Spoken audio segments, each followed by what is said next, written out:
Hello, hello, hello, hello, hello. Hello, Karin. Hello, Scarf the Smith. Hello, Panic Sugar Stretch. Hello, Colchis. Welcome, welcome to the finale of Illbleed tonight, which I should be able to get through the last two chapters, showcase the final boss and the true ending, because I have the save on hand this year where I could just, skip everything and just get right to the meat and potatoes. Hey, Mechanic Cat. Welcome everyone, welcome. The stream needs really no introduction, like I've said before. Illbleed is one of my favorite games of all time. If I have to choose... It's not cheating, I'm the one that did the save file. This is one of my favorite games of all time. If I have to choose my favorite horror game of all times, it's definitely Illbleed.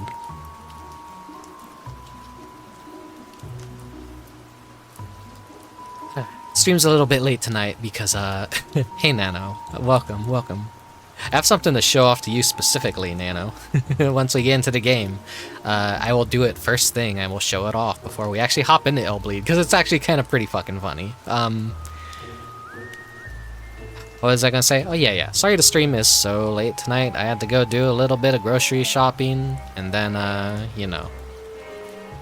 not making anything for dinner tonight, so fuck it. Go through the drive-thru, and then the drive-thru ended up being, taking like an extra fucking 20 minutes, because everyone and their mother had the same idea.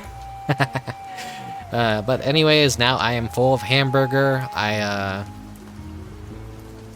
had a shit night of sleep, and then I just ended up sleeping in through the entire day because of it.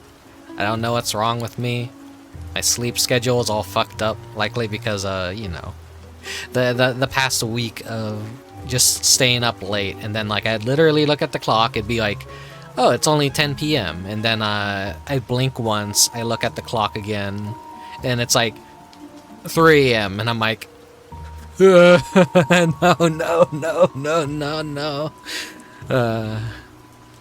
Yeah. Yeah, my sleeping will be corrected pretty soon, hopefully. We'll see. Or maybe I'm just entering one of those periods in which my sleep is just all kinds of fucked up and there's nothing I can do to fix it. Seasonal change, I guess, and how it affects. Like, maybe I was just too cold last night. I don't know why I couldn't sleep, really. I don't know. I'm just, like, trying to think why. Yeah. Love me some Carl's Jr., Hardee's for the East Coasters or people who are in the central area of the United States. Love their Western bacon burgers. I don't love with them on a Halloween night, actually. Like, many years ago. For some reason, like, it just became a tradition with the family to just always go and get Carl's Jr. on Halloween for some reason. I don't think it was a conscious decision. It just always kind of happened. And then like we would just like ask for like, oh, can we get some Carl's Jr. tonight? And I'm like, yeah, sure, whatever. And now that I'm an adult, usually like if it's Halloween night, I'll just go out and get myself some Carl's Jr. I don't know. It's a weird stupid tradition that doesn't make any fucking sense. But I don't know. It kind of just makes me nostalgic for better times and back when the world was actually more into Halloween than it is now, because Halloween feels very,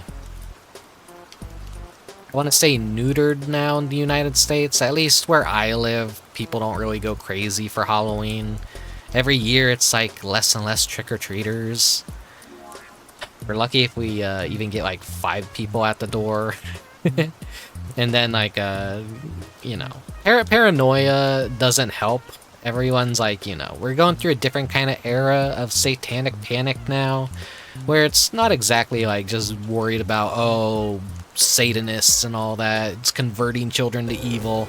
No, people are just more worried about opening their front door and being murdered by some stranger. It's pretty morbid, but there is that one unsolved mystery of a murder that happened where it was a targeted killing.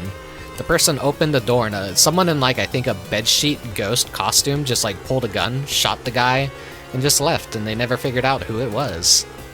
There's a very morbid Halloween story for you. World is full of schizos, and I am one of them. Watching other people play Illbleed, and then like everything in my brain makes sense about this game, but to them it's like the concepts of Illbleed are so foreign and they don't understand how anything works. It actually does make me realize just how fucking insane I am to probably be able to like know everything about this game and memorize a lot of trap placement, and you know, it's just, this game lives rent-free in my mind. Let's head on inside. So if you haven't noticed a detail yet, when I was recovering and fixing up some of the stuff that I lost in the SSD crash, the rug was completely different at the start of the month, but now it's reverted back to how it used to be, because I honestly just forgot to change it, and I'm just like, what the fuck ever. Maybe the rug wanted to come back. Maybe that's why my SSD crashed. So we have the swirly-eyed pumpkin design rug out again. So that's just always like a consistency thing of like, ah man, that's gonna be confusing or whatever. I don't know. I just honestly forgot to redo the rug again, but I'm just like, whatever. I'm short for time. I'm gonna just go with it. Anyways. But yeah, every year maybe the room will change just a little bit. I don't know, maybe next year we'll be fully prepared and I just can hop into streaming and not have to worry about any asset creation. But yes, I am fucking crazy. I will just make more work for myself than what I need to do, and I should just, you know, I should just stream more. I should just not have to worry about the art stuff as much as I do, because people are usually just here for the video games and all that. But I like to make presentation fun and all that. What else do I have to talk about?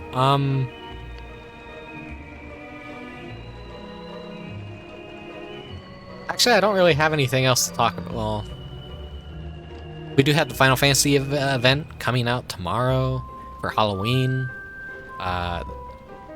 Then we have Splatoween in Splatoon 3. And I'm excited to see how that is. They went ham with Splatoon 3, so I'll talk about that when the time comes. But I'm gonna try and stream as much as I can before Halloween. I don't think I have any plans for Sunday, but we'll see what happens on Sunday. But yeah, let's just hop right into Illbleed.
Yep, I was muted. Thank you. Okay,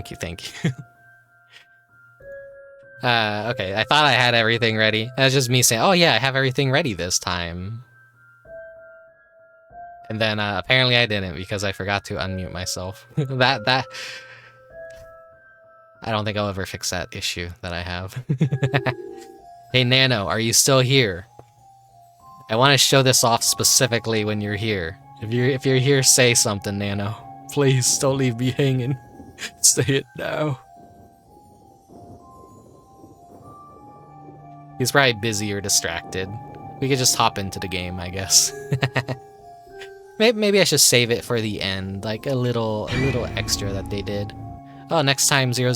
Thank you for the follow.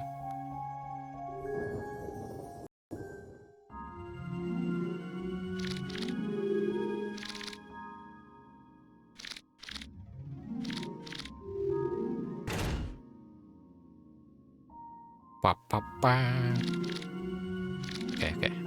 This is our save file right here.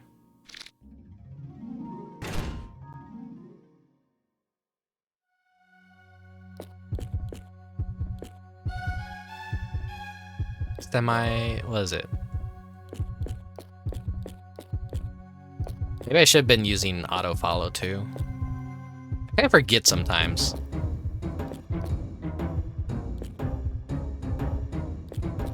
No, I think semi-autofollow too is like what I prefer actually. I'm kind of curious whether I should use the Illbleed tag on Twitch or just stream in retro.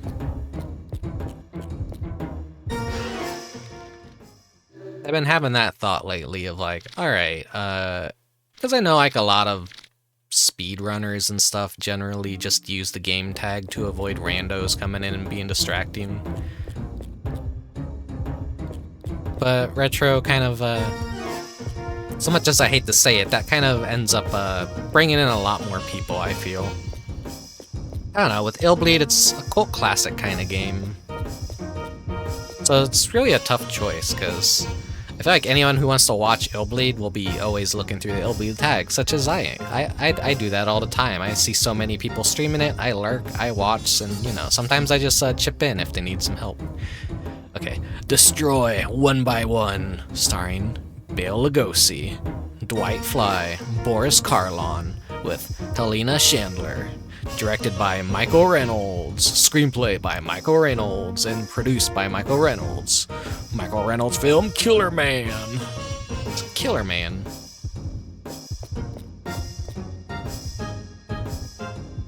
The Hall of Resentment. All the theaters are named, by the way, the Boogie's Fun Movies. And let me showcase these off real quick. Shock It To Me Theater. Hey, that guy from somewhere. And the Minnesota Hell Cinema. Then you also have like the prize money listed outside, which doesn't actually match up to the prize money that you win from the stages. It's kind of funny, like there's that disconnect between the art team and the programmers. The Cinepanic. So many good stages. So these last two are the most batshit insane. Illbleed has just been a long journey of rug pulls, and so what's one more? What's one more? So we're entering a movie theater. The attraction is, here we go. It took place in New York in 1935. America was just coming out of the Great Depression when something happened which shocked the world. The papers called it the Killerman serial murders, which began with the killing of the CEO of Manhattan Mutual Bank. The citizens of New York started to panic as there seemed to be no pattern or motivation for what would turn into 39 murders in less than a month. Since no one knew the killer's identity, people started calling him Killerman because he always left the same trademark on his victims, a bright red star or killer mark.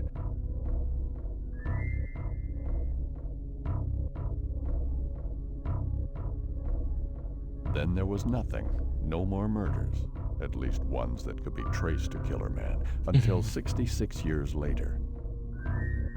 He was back. He had to be.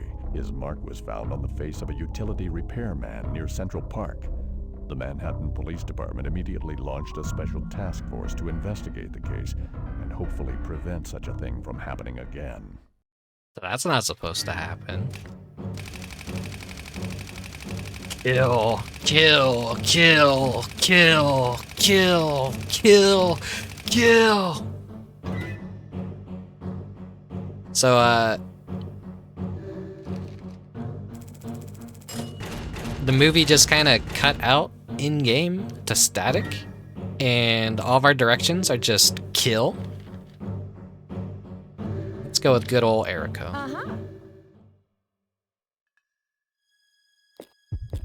Sounds like a Kojima thing. Yeah, kind of, maybe. So, we're in a theater. So this raises the questions of like, are we actually going through a haunted house in a lot of these stages? Or are we sitting in a theater and watching a movie and somehow we're in the movie? It's confusing.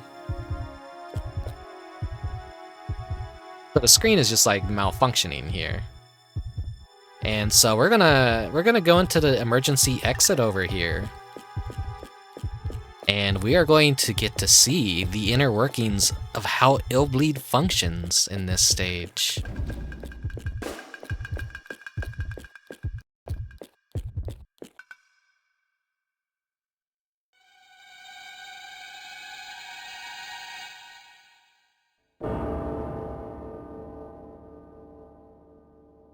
A worker in the projection room has apparently been murdered recently. There's a strange mark on his face.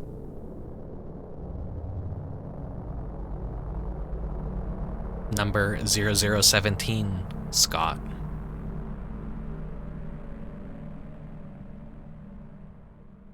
Now we know why our movie malfunctioned.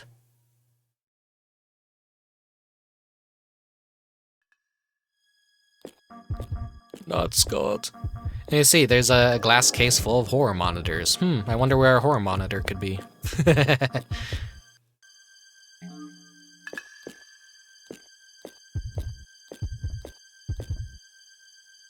Uniform number 17, Scott.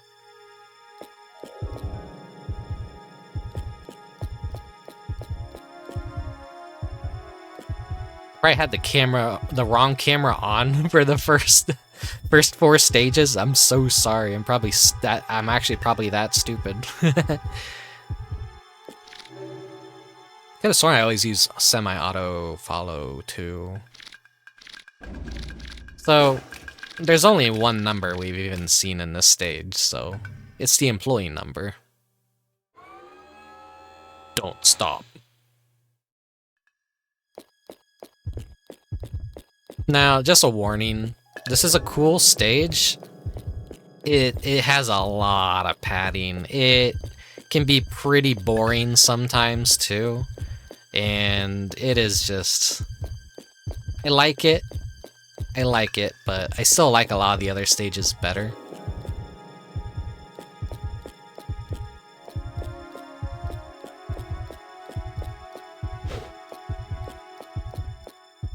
So we got some platforming, but no items up here to grab. So we're seeing the inner workings back here already.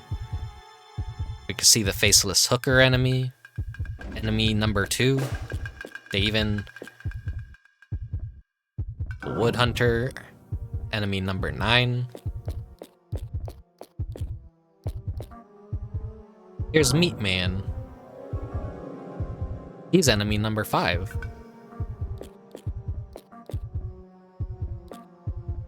And our 6th sense is going off, so this is our weapon right here. We have an axe for this stage. We get something else.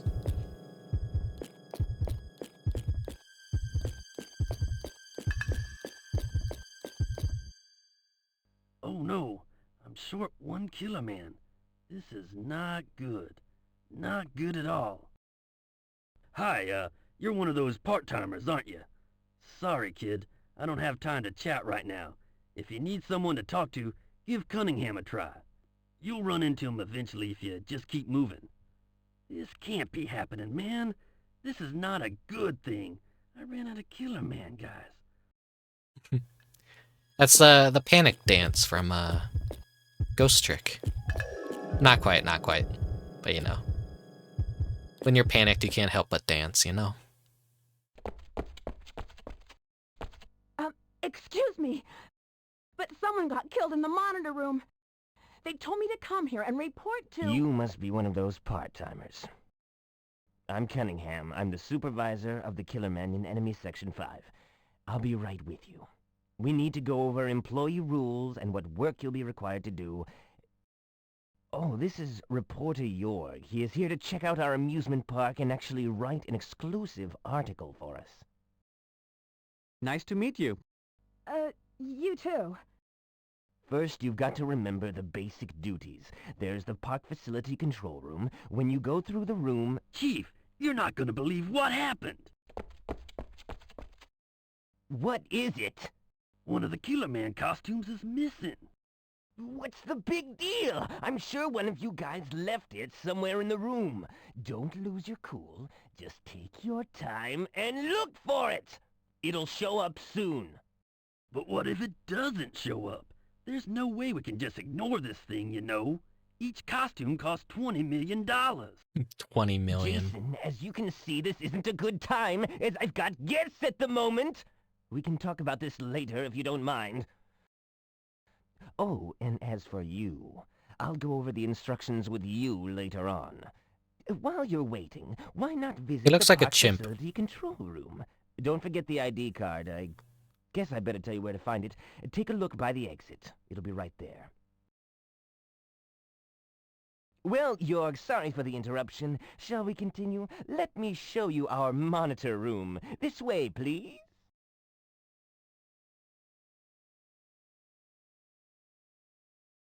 I guess I'll start looking around backstage.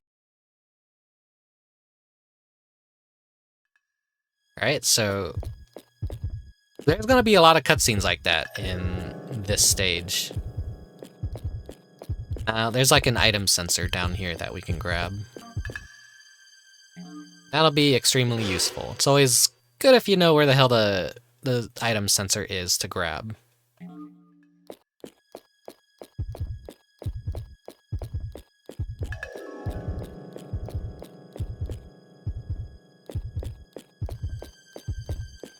So each character that you could play this stage as will have unique dialogue for all these cutscenes and all that, and that includes Brainless Randy. So the entire time, like, instead of like instead of speaking coherently, you'll just hear like stuff like that when he's replying to people, and they just act like it's normal. It's funny. So we can see, like, yeah, they just stored a bunch of save points right here, and one actually works as a save point, which is cool. It's like we're really in the Disney backlots. Except everything's trying to murder us.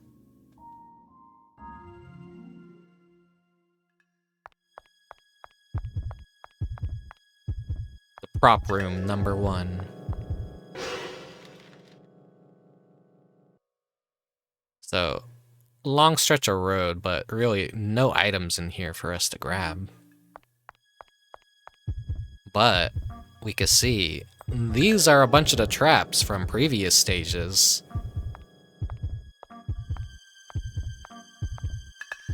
Am I gonna deactivate them? No, probably not.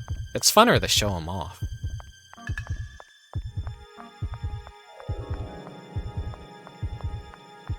Why didn't that one? There we go.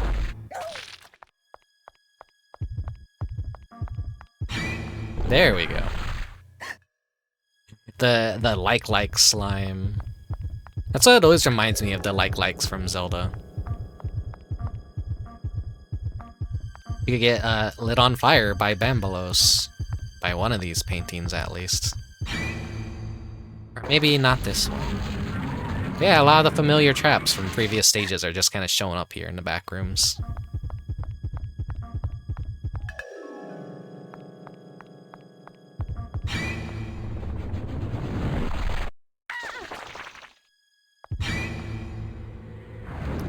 Just everything. Just everything. Give me everything. You know what? She's starting to look kind of bad, dogging. Have you warmed up to Erico, Nano? Is that what's going on here? Nah, I don't need to take anything yet.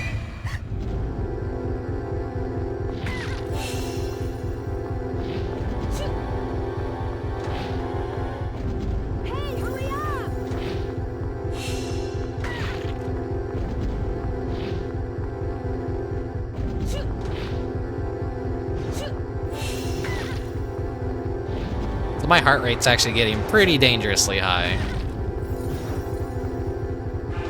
Despite being fully upgraded, the heart thing is like always kind of the biggest danger. Hey, hurry up! I don't want to fight you, dummy man. You know I hate colors.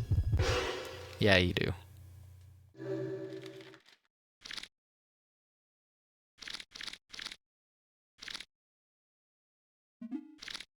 So not every trap shows up on the same pattern for the game, unfortunately. Like some stages will have traps that are like uniquely in that one spot, but they just don't show up again in the rest of the game. And it's just, you know, it's like a coin flip. You might get it that run, you might not get it that run. Go into prop room 2.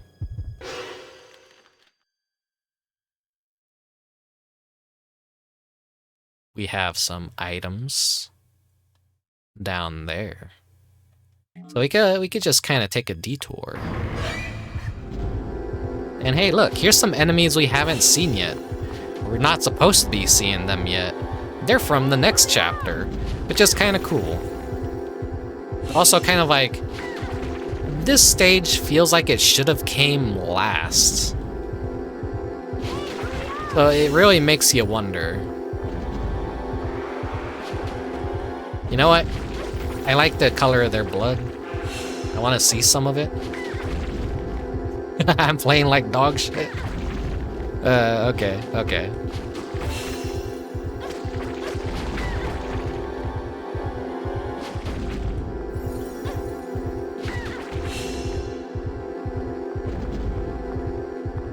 It is strange placement. Part of me feels like they decided like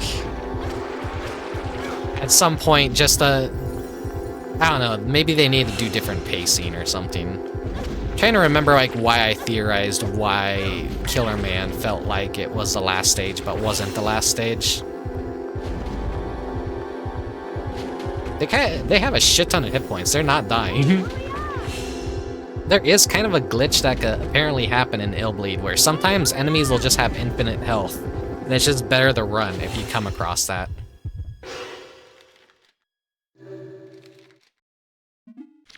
Just go ahead and everything else is fine. The eggs are a cool enemy though. I like the eggs. I want to kill at least one of them because the yolk that comes out of their eggshell, it's actually a brain texture.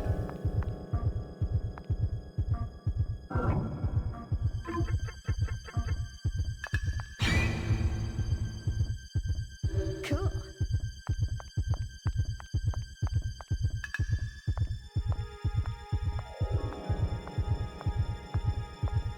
So we're seeing a lot of the props from Killer Department Store in this area.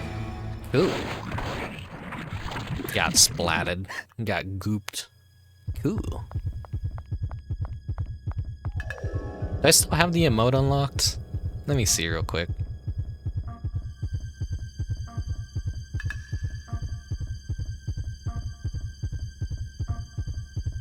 I don't think I can see him within my fucking the stream elements chat that I have in my OBS is kind of like limited on what I could pull up, unfortunately. I have a shit ton of points from someone's channel where they have some custom Illbleed emotes where it's a black and red word bubble that's just cool, and it's a fall down bear and a Hassie. Which is like, if I had more emote slots, I'd probably just steal the idea. Because I like Illbleed a lot. Hey, hurry up!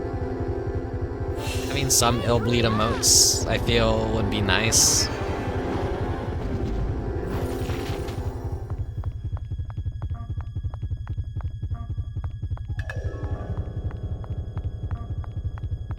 Where's that item?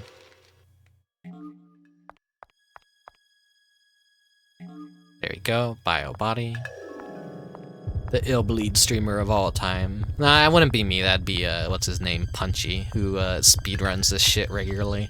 I think he holds the world record for Illbleed runs, or something. Usually when I look at the Illbleed tag on Twitch and I see like 100 viewers or something, I know it's like it's one of the speedrunners of the game.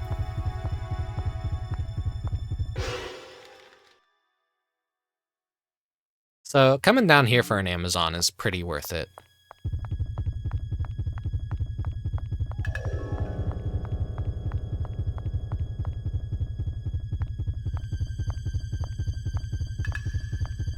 Now, functionally, some of these traps are the same as they would be in the Killer department store.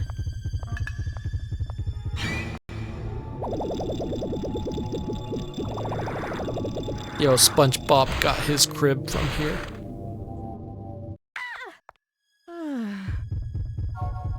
Yeah, this is something that could actually happen. When your heart rate is just super fucking high, you could actually just faint from shock sometimes. You don't want this to happen when a battle starts, because enemies will just start wailing on you. You gotta be careful.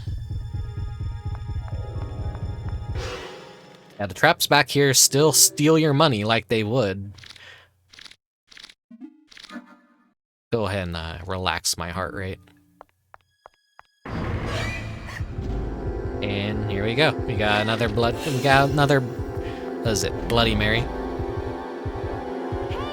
The moment I hit her, she's gonna go apeshit and start flying around. This fucking arena the fighter in sucks ass. Because it's so fucking tiny.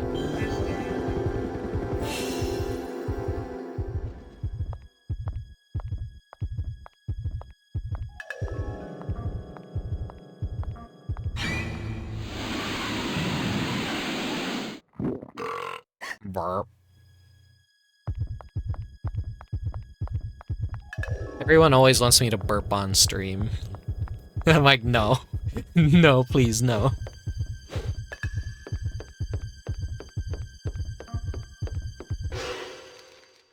Yeah, it's like right here. Another upgrade item. We're currently bleeding. I'm gonna walk slowly.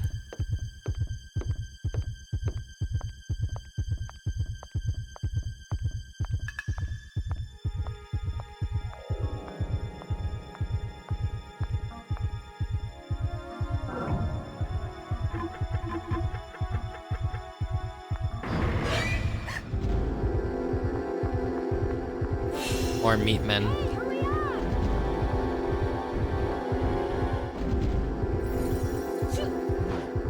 They get on all fours and run around like a dog.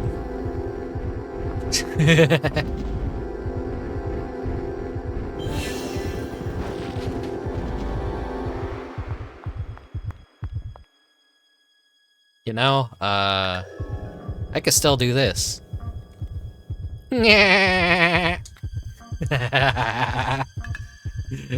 Guys.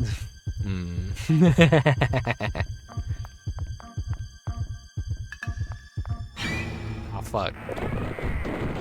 That's so distracted with the SpongeBob.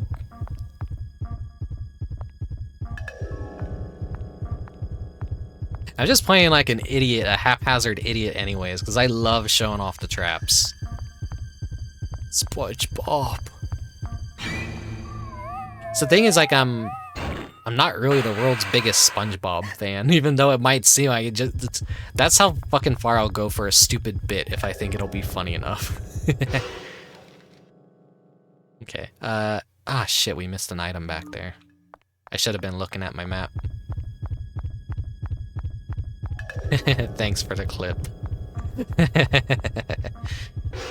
Where was it? Yeah, it's right here somewhere. Nothing special found. A salad.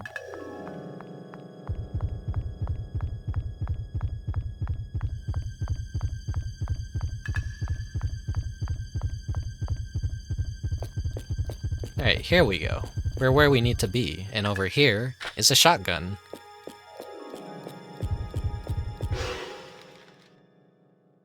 And that is the key card over there that we need.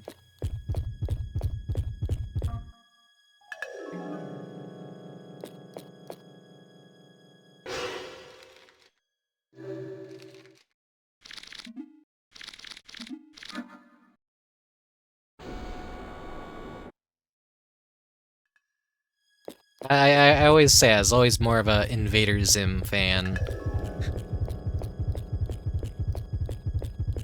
But Invader Zim never got a video game, and SpongeBob has gotten a million. And everyone loves Battle for Bikini Bottom. Did you get your ID card? Then go see Cunningham and he'll issue you a code number. This guy's got a scary face. Like, his face always kind of creeps me out. Heck, be nice, that's mean. He is born that way. Just everything about Illbleed, like, they're not even probably real people. We've already seen and well, maybe that was by design. Like, you're intended to kill that guy.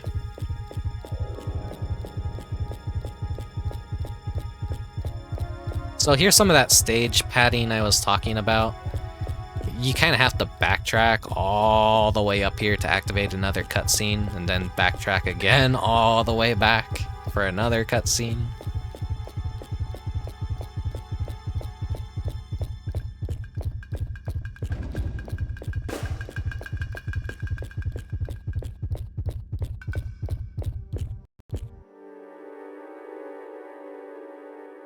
You were right about the body. This is a homicide case. Somebody killed him. You should have seen Manager Cunningham's face.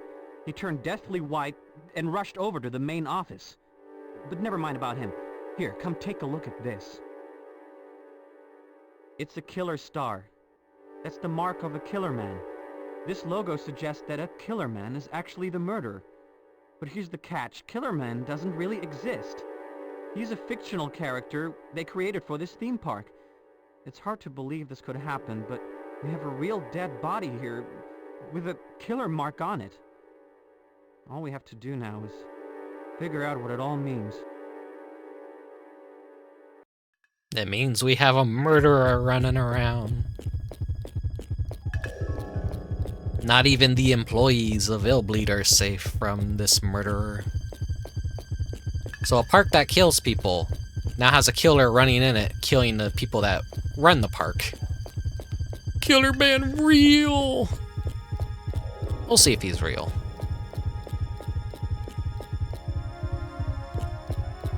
He is just a suit, after all.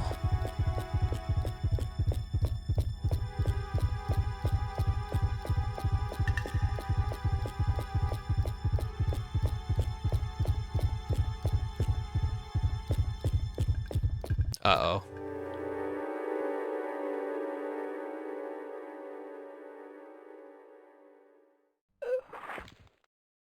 Killerman.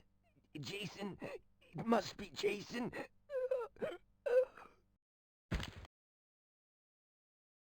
Jorg, Ruh-roh. come look at him. Look!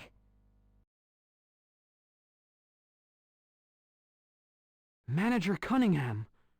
And look, another killer star. Cunningham was shouting out the names Killerman and Jason. I wonder if the murderer is Jason. I don't know about that. If Jason is the murderer, then why would he bother reporting to Cunningham about a missing Killerman's costume? Well, I don't think a murderer would report the costume as missing, especially if he was going to wear the thing. Wow, Jorg, you sound like Lieutenant Columbo or something. Me? Oh, come on, you think so?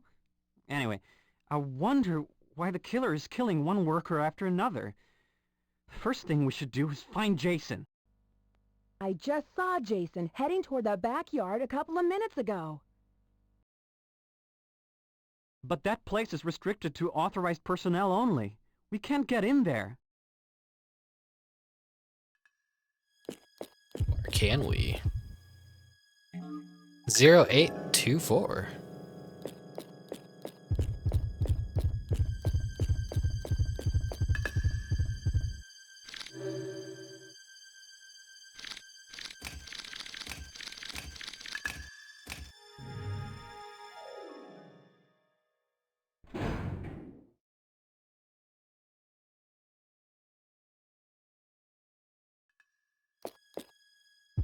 So as you've noticed, Jorg is a lot more higher quality looking.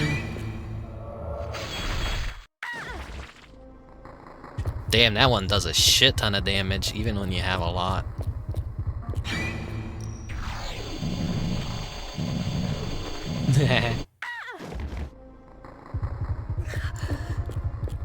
We're in rough shape.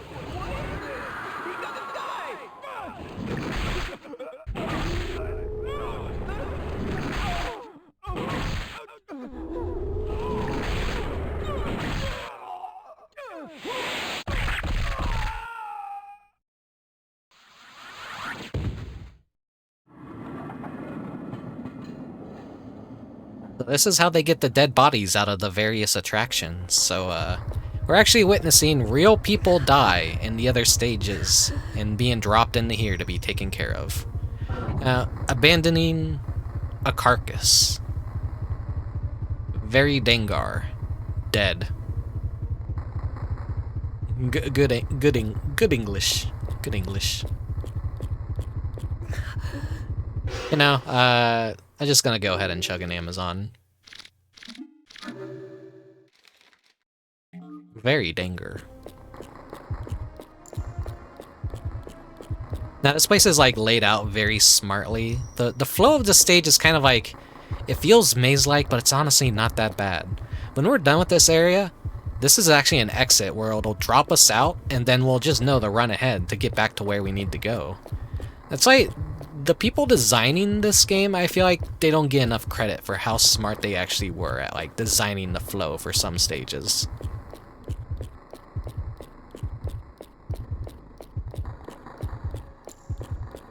There's a very special trap coming up.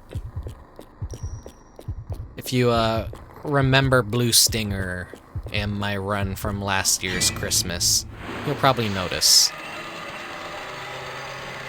Oh no. Overwhelming hell. Yeah, it's like earlier this month, you know, playing that game too. Simple Series 2000. Giant cockroaches everywhere.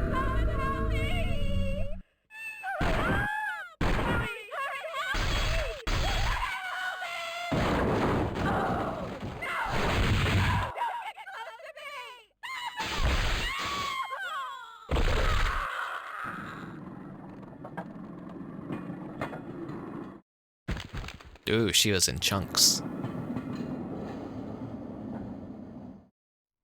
That's how fucked up Illbleed is.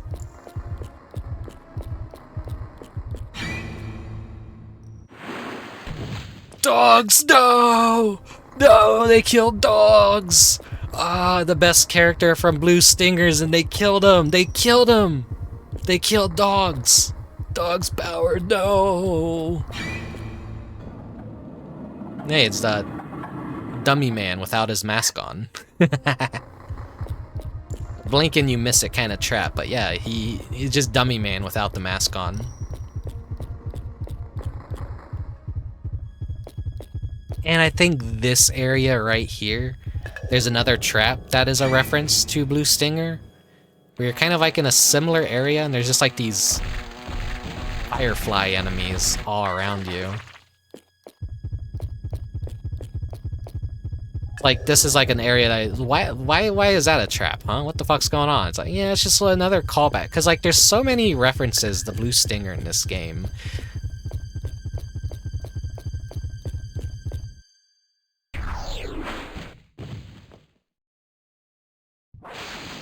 There he is. That's the Killerman. Look at the way he jumped. You know, I remember reading that Jason used to be a professional gymnast. So it makes sense that he could pull off these Killerman stunts. So does that make Jason the murderer? No, it's not right to jump to conclusions. There's not enough evidence to prove anything yet. Yeah, Hassie is like a health item in Blue Stinger too. Whoops, I'm standing on the dead body. How disrespectful.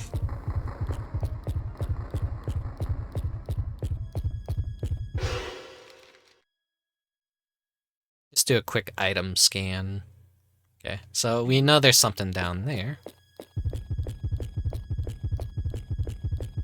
Yeah, we're kind of over the main portion of the stage that has a lot of traps in it. going forward, there's not really a whole lot of traps left. I think there's like maybe one more coming up that we'll run into. There he is.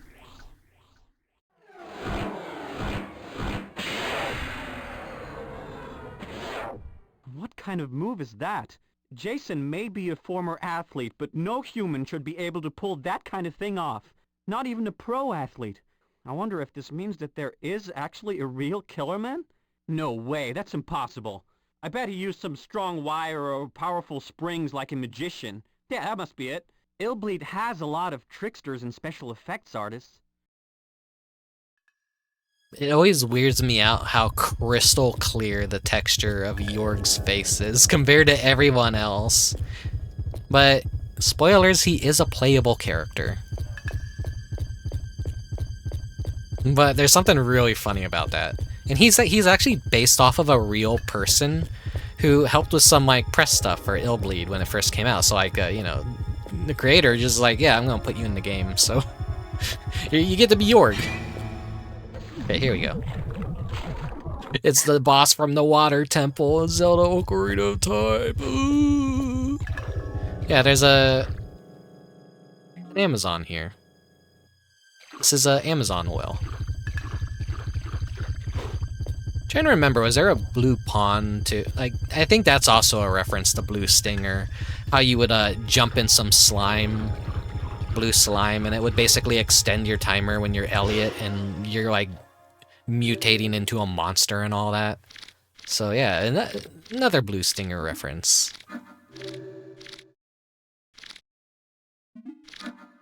Let's calm our heart rate. The Amazons are always just like a full restore of everything. It just resets all your values back to where they should be. So this is like one of the easiest stages out there.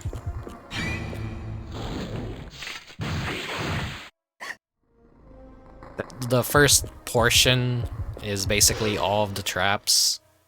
And then like this area is just like, you know, a few here and there. You kind of forget traps even exist.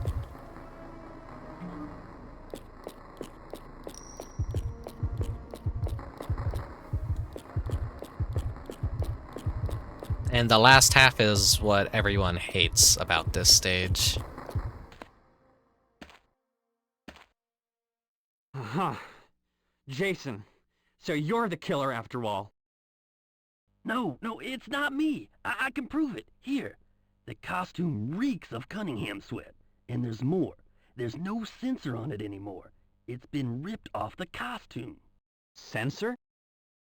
We used to have trouble with our workers stealing money or valuables from park visitors, so the management attached a sensor to the costumes to be able to track the thieves. But Cunningham's costume has no sensor. This means Cunningham has been... Oh! Ah! Hey, guy, are you okay? Hang on there, buddy. We'll get some help. Meanwhile, what were you trying to tell me about Cunningham? That Killerman just now was no ordinary guy. He had a strange move. And I wonder what Jason was about to tell me. A strange move. Could it be that Killerman is... Gun. Cunningham? Then who was that dead body I saw? I'm going after that Killerman. There's no time to lose. Never seen a move like that before. Get shot.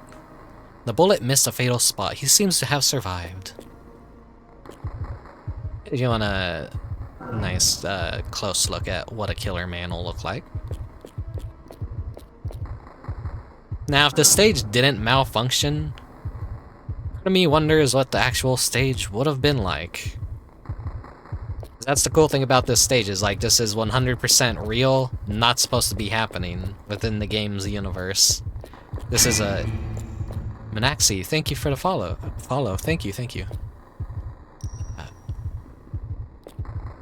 Okay, there's something funny about this ladder right here. Oops, there we go. You want to go up? Yes. And then, we get a cutscene for climbing this ladder, and you go, oh, that's a load zone. Okay. No. They just, they didn't want to animate Eriko climbing a ladder. And they could have just cut the black and we would have been at the top, I guess. So we go back up the ladder and okay, so we just went into a completely new load zone, right? No, that's the load zone right there. Funny, isn't it? So what would have been a loading zone was not a loading zone, and in fact was just... It's funny. I find it funny. I'm just weird and stupid like that. No, wrong way. There's a lot of jank things about Illbleed, and boy do I love jank.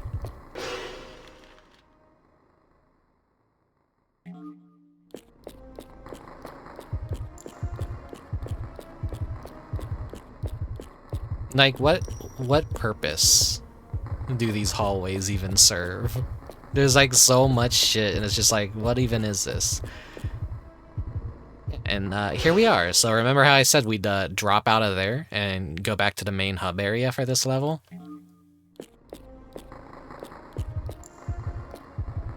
See, really smart level design. Despite that little area with the ladder and like how it fools you into thinking that was a loading zone. That's... I don't know, I'm kind of curious why they did that. Could they just not like make the maps overlap the way that they wanted to? So like, maybe it's how the levels are separated into bits and pieces.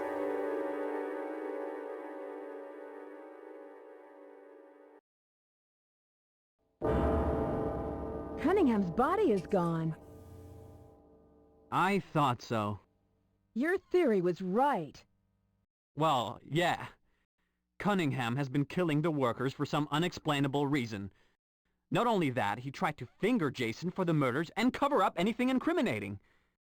Just when Jason was trying to tell me something pertinent to the crimes, Cunningham murdered him in cold blood, right in front of me. Way to go, Jorg. It's nothing. Much. Well, what are we supposed to do now? We have to nail Cunningham. He must still be lurking somewhere nearby.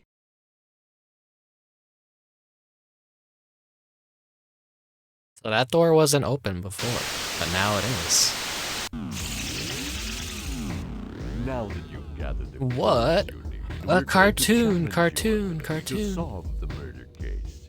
Try and Only use boomers your will get that. clues to solve who the murderer is. If you come up with the right killer, you'll get a game cash bonus after clearing this stage. So who do you think the serial killer is? Come on, you can figure it out. Can't you?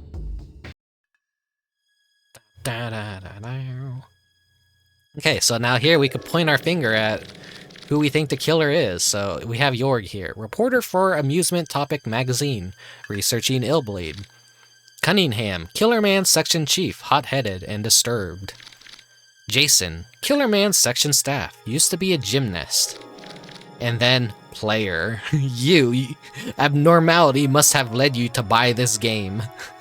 I mean, I wish I could say I was abnormal enough to buy this game. Alas, I don't own a copy of it. I wish I did, but that shit's $300, $400 on eBay, and it's gonna keep going up to the point where it's gonna be completely unaffordable, and I am going to die without my copy of Illbleed to be buried with me.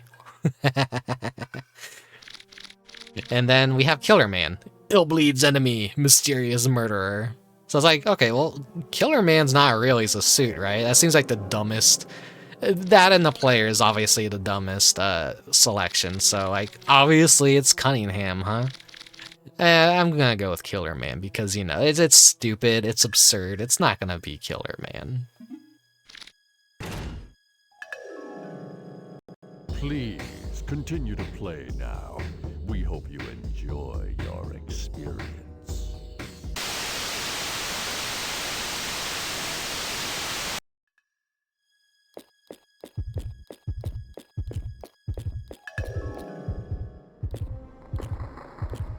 Wait.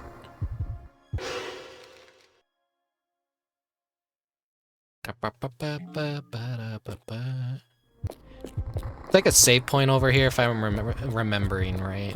Actually, no. This was the wrong area. This was the wrong area. I gotta go to the other side.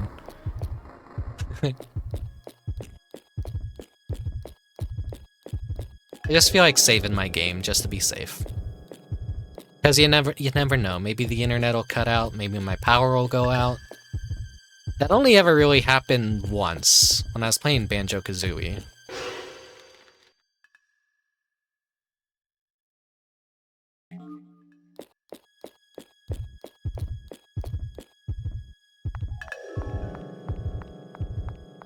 And that's at the worst possible stage in Banjo-Kazooie, Rusty Bucket Bay. That's playing the Nintendo 64 version, the one that doesn't save your progress after you pick up every collectible, so... You pretty much had to do that in a single shot. We see the traps drained all of our money here. I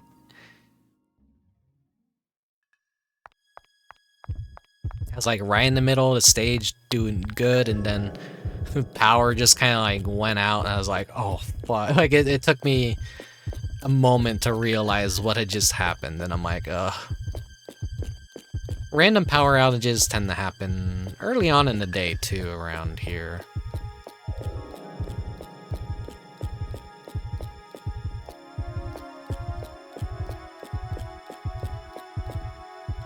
Danger zone, the morgue. Alright, so prepare for something really cool here.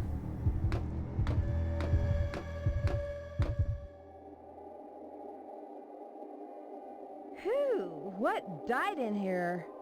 Just about everything, duh. It's a morgue, silly. A morgue? Yeah, where they keep the stiffs. Illbleed is full of dead bodies. More than 100 visitors die in this park every day. This is where the bodies get burned and forgotten. It's not exactly the high point of the park. This is really weird. It feels like spirits are swirling around my body. I hear ya. It's like a cold mist.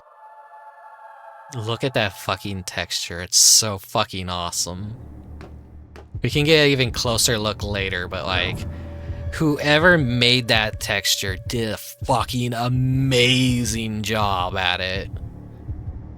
It repeats, obviously, but like, it is a really good texture.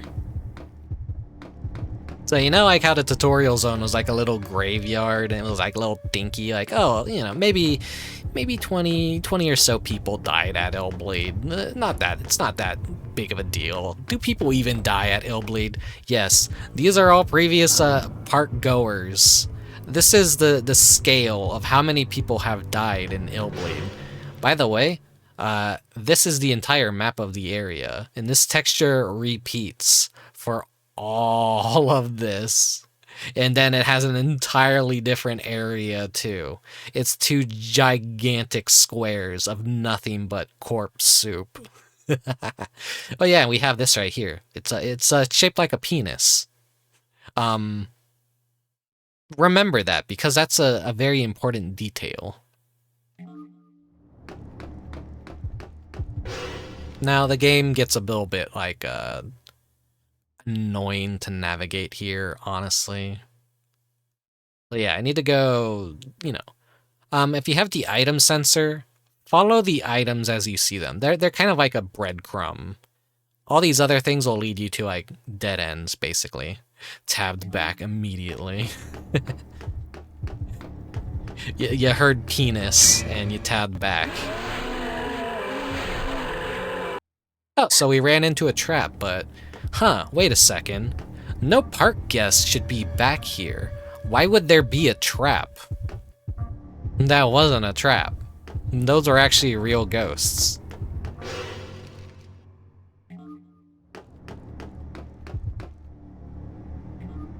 Got a Hassie.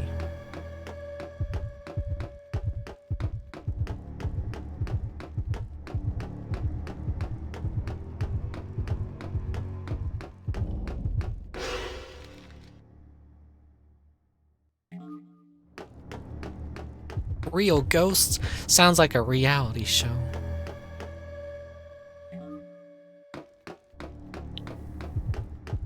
Love those stupid ghost hunter shows on TV.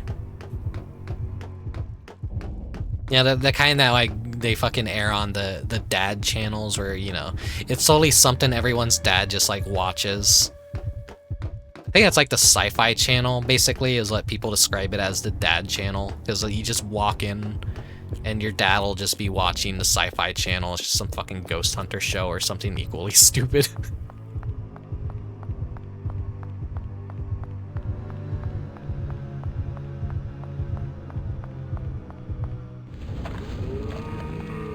Oh, we have some enemies back here, too. There shouldn't be enemies back here. We have a shotgun, though. Pow pow.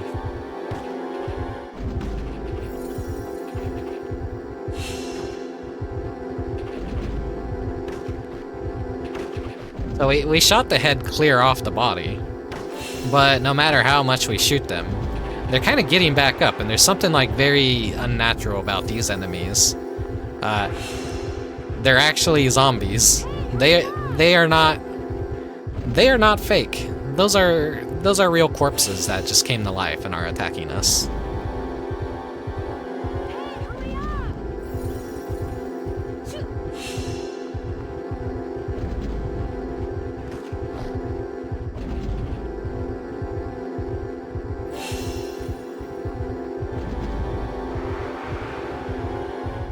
They are unkillable too, so you can shoot at them forever. They're not gonna die. They're just gonna keep coming back to What life. was that? I don't think those were costumes. Those creeps were real. Hey! Oh, bye, Jorg. So, okay, he's the final person we have to save. And this area is really confusing. It's easy to get lost in.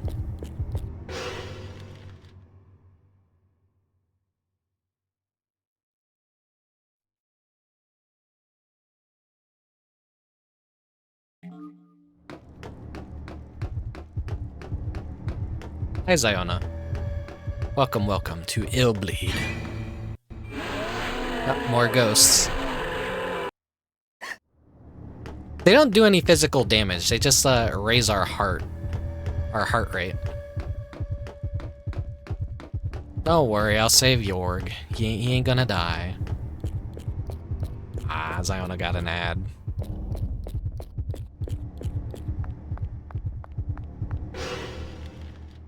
I changed how the ads work on the channel, so hopefully it's not as bad. If you're getting ads, it'll hopefully be like when you first join a stream, and then like in the middle. I tried looking up like the best, most optimal way to give you guys the least ads possible at the most convenient times for it to not screw you guys over. If I could like not have ads, that'd be cool. But Twitch is Twitch. I just got 20 ads in a row now. Rick. I'm sorry, Pokey. Hey guys, look. Look at that cool texture. Did Screamin' Mad George make this? The shit looks like it'd be the cover of like a metal album.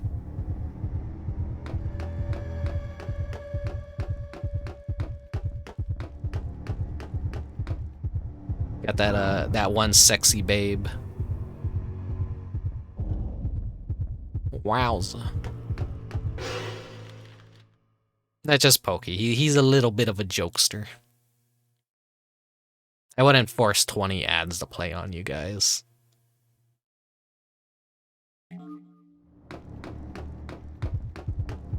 You know, someone out there probably did name their band Illbleed. Okay, no, we can't go in here. So I kind of know this game like the back of my hand, but even this area fucking sucks and throws me through a loop. That's why I have to remember the penis. Always remember the penis.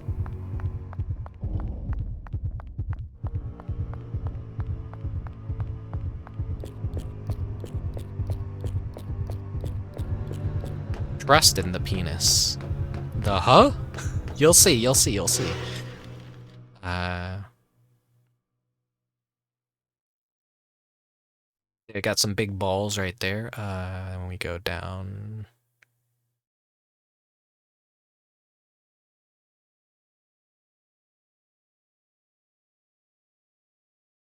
Wait, where? It's kind of hard to see the map in this area too. Where the fuck am I? Okay, I'm on the normal path again.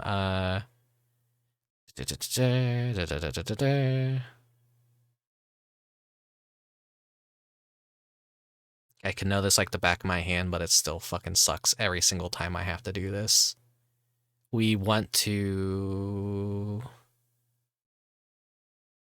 get up there and then fall down on the track, I think. No? This entire part is just a giant labyrinth and it sucks every time. Penis is the reason you come to this stream. I am a massive cock.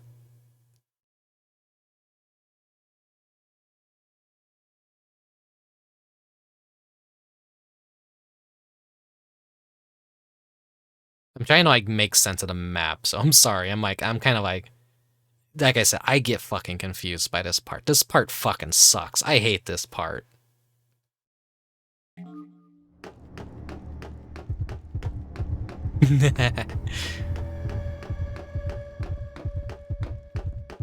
don't think any Illbleed fan actually likes this part of the game.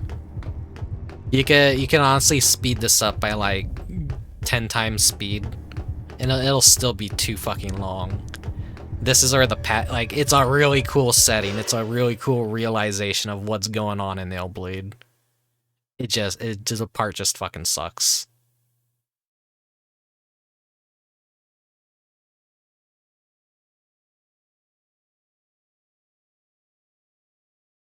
So wait. That'll just loop me around.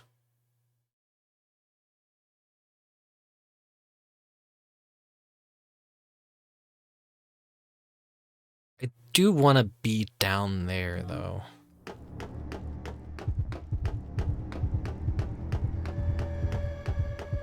I got the Jorg cutscene, so that's the good thing. Tanky horror games best? Yeah. I don't mind tank controls.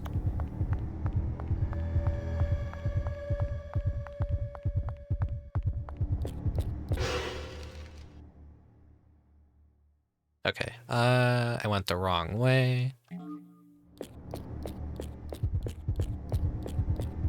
This is the part I always dread in any playthrough, just because it's just like boring.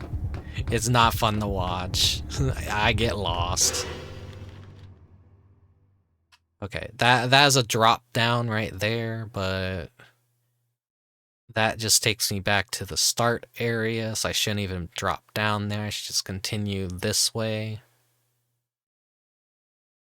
Just continue straight. Don't even drop down right there.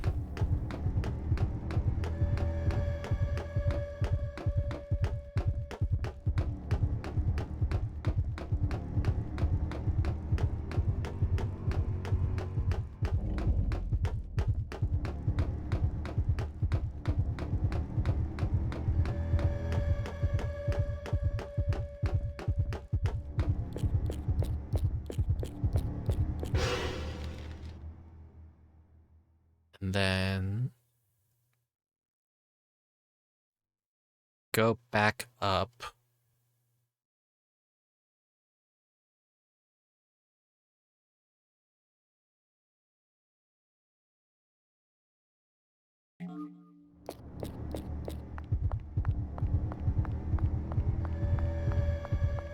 I like the droning music here.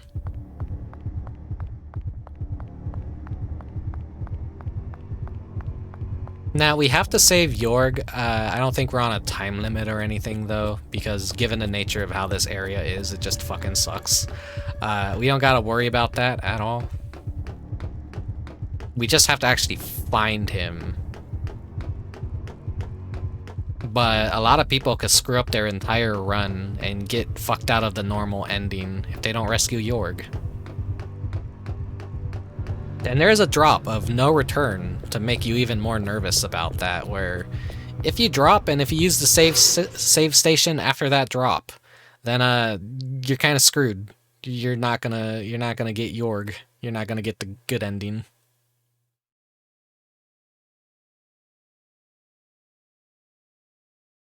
Okay, so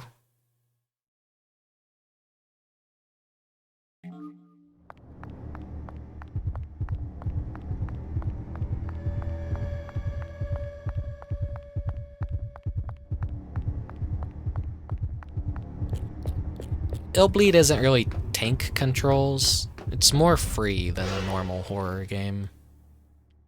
I just like loop back around here like an idiot. I think I did. I think I just took the wrong path maybe the first time. Yeah, I took the wrong path like an idiot the first time.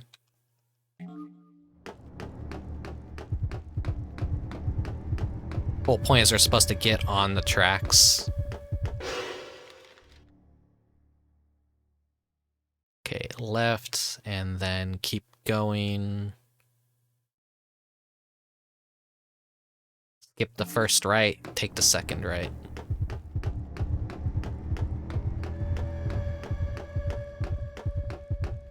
Like I said, if you were to speed this up by 10 times or 2 times the speed or whatever, it's like, it would just be nothing. Just nothing.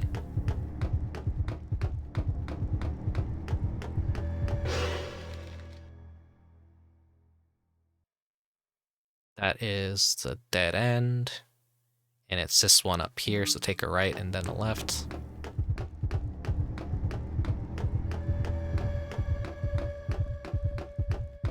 I don't know for certain, but like, I've never seen anyone ever find Jorg dead. So my assumption is he just can't die. You can only just forget about him. I know, if you take too long with Randy, he could actually be dead. I'm pretty certain. I've seen that happen in someone's playthrough before, and even they were like taken aback. Like, I guess they took too much time and they didn't realize Randy can die. Okay, there we go. We can get into the next section now from here. Yeah, the Band-Aid in the people's soup. Very cleanly. Or adhesive medical strip, because you can't say Band-Aid, because Band-Aid is actually a brand. Ah, ran past the item. Cassie.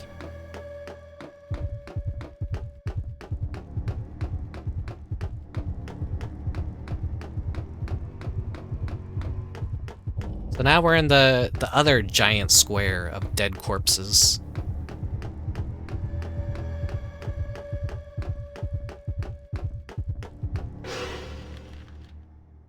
Okay. So remember how I said, remember the penis? There it is. There's the penis. And here we are in relation to the penis. So we want to go down here.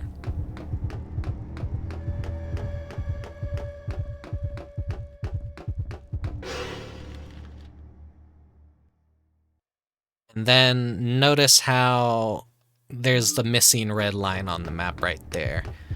That tells us that this right here is broken. So we could drop down. And that item is leading us towards the penis. So let's turn around. Take a deep breath of the corpse air.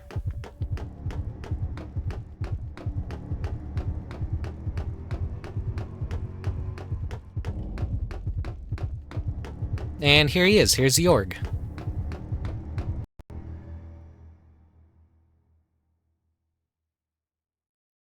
He looks dead, but he's not. Thank you. You saved my life. And I am grateful, even though it's kind of embarrassing to get caught off guard like that. Rescued. You could choose this character from the next stage. So he is the final and secret character. And he's based off of a real person that actually did press for Illbleed. So yeah, remember the penis. Trust the penis. The penis does not lie. You will always find Jorg by the penis. If you ever see anyone play Illbleed and struggle at this part and they're almost not gonna save Jorg, tell them, go to the penis. Find the penis. Trust in the penis. Okay, I'll stop saying his dumb retarded shit. Man, my mama's gonna be wondering what I'm up watching. I mean, I gotta remember, you can't say that word anymore. It gets people angry. Okay, I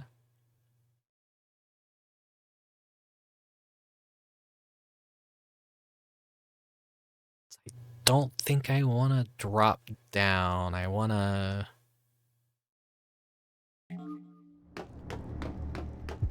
Something about Pen Triathlon and Illbleed brings out my inner edge.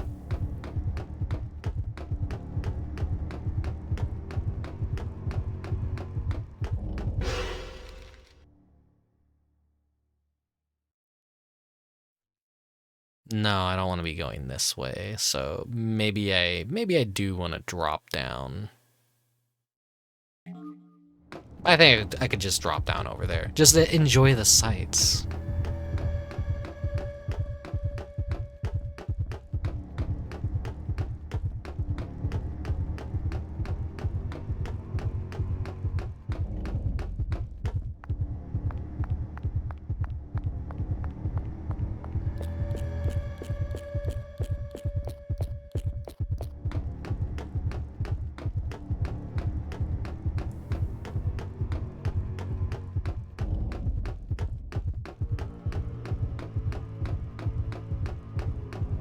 So I believe that's a rail.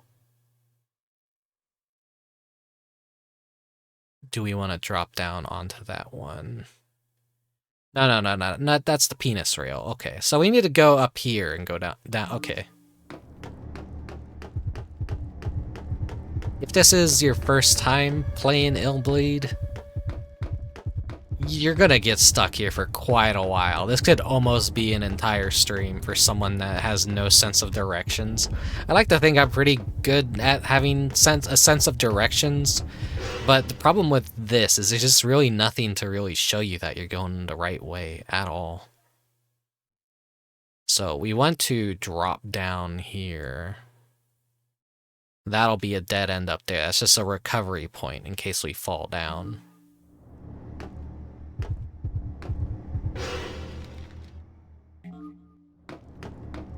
Then there's an item over here beckoning for us, so it's leading us in the right direction.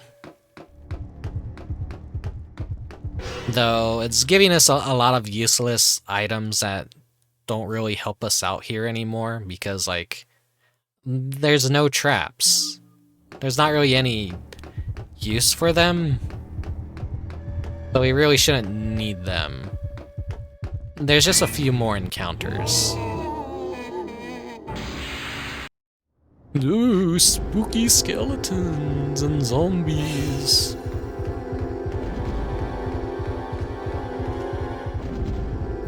Mash, mash, mash, mash, mash, mash, mash, mash. Are they gonna come running? They were slow.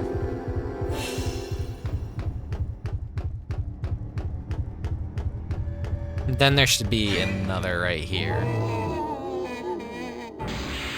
Ooh.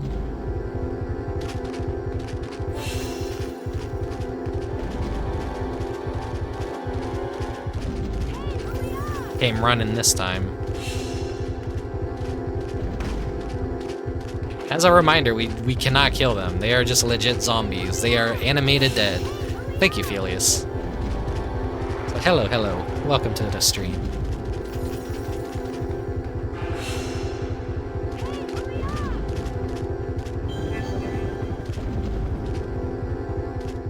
I have a water with me tonight. Still pretty cold.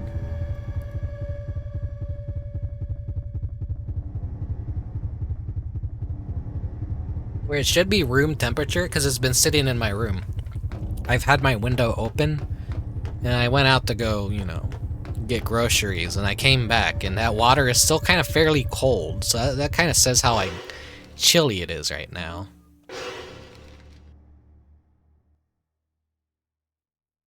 Okay, yeah. We need to drop down right here. If you have not saved Jorg at all, this is a point of no return. Do not drop down, otherwise you're gonna fuck yourself over. There's no way to get back up. I've seen that happen on stream before. It happened to a friend and I'm like, oh no, no, no! You didn't save Jorg, you're not gonna get the good ending, no! And they're just like, whatever. I'm done searching for Jorg. That's why I just tell everyone now, just look for the penis. Look for the penis. Look for the penis. Trust in the penis.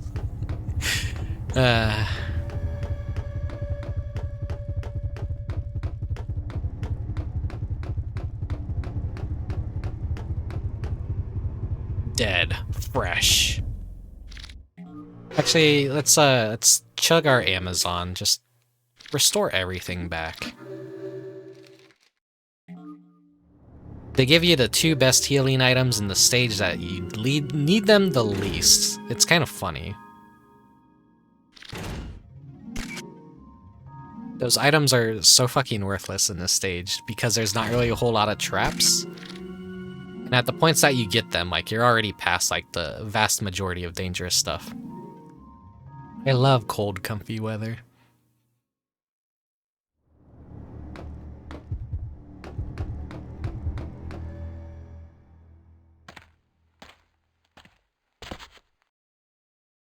Get a load of that!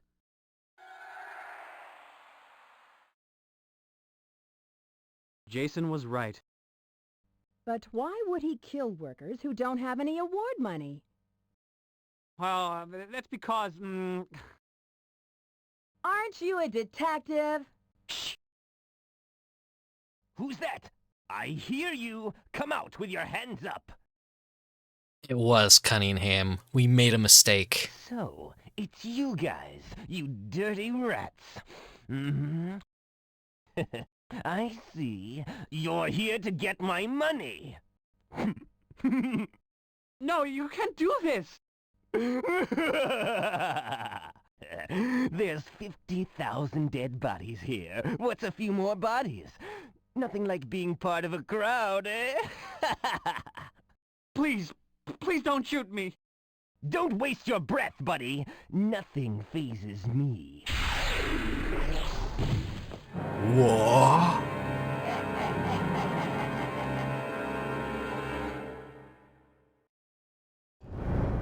Here's the boss battle. Here's the arena. Isn't it fucking cool? Yeah, he's a pretty fucking tough boss. He actually teleports around. And he has some bullshit attacks.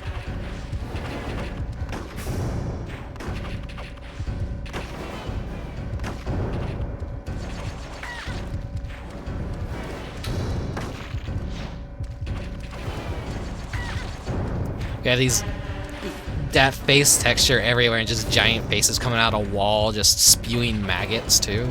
It's great.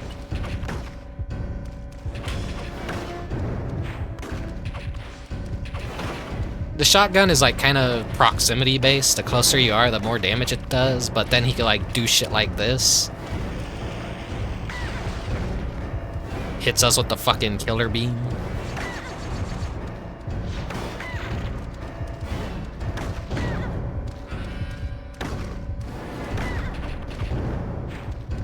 He is Killerman after all. This will be a lot more closer if you're not playing on a New Game Plus with a fully buffed out character. He just shrugs and he says, I'm dead. Ugh.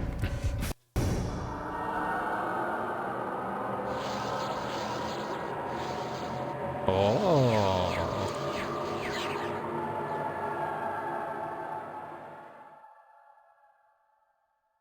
Scott, Jeff, Martin. These workers were all killed by the spirits of dead visitors. They possess a Killerman's body and use him to carry out the kills. Except for the second murder of Cunningham. Cunningham tried to frame Jason for the deed so he could grab the award money when no one was looking. Unfortunately, Jason discovered Cunningham's Killerman costume, with its sensor removed. So, Cunningham decided to kill Jason, who managed to survive the attack. That explains why Jason's attacker moved differently and used a different weapon than the other Killerman spirits. It was Cunningham in the Killerman disguise. The tables were turned when the spirits of the dead visitors got the best of the impersonator. Illbleed. What a scary place. But what is more scary is how a human soul can be so full of hate and anger. Yeah, I like to think this room here is not just Killerman's influence or something. It's, yeah, they just had the giant screaming face room. What you're going to write your article about? Yes, if I can make it home alive. The headline will be, "Revealed, the real culprits behind a homicidal theme park." I see. What's wrong? Nothing. Ah, this mysterious theme park, Illbleed. Our investigation is almost over. The Michael Reynolds Museum is nearby. Let's go.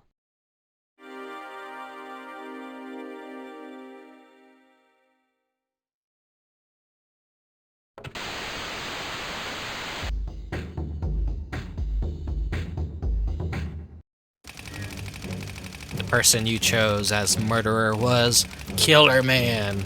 Killerman was possessed by the souls of past challengers to seek revenge for their death. Your reasoning is correct.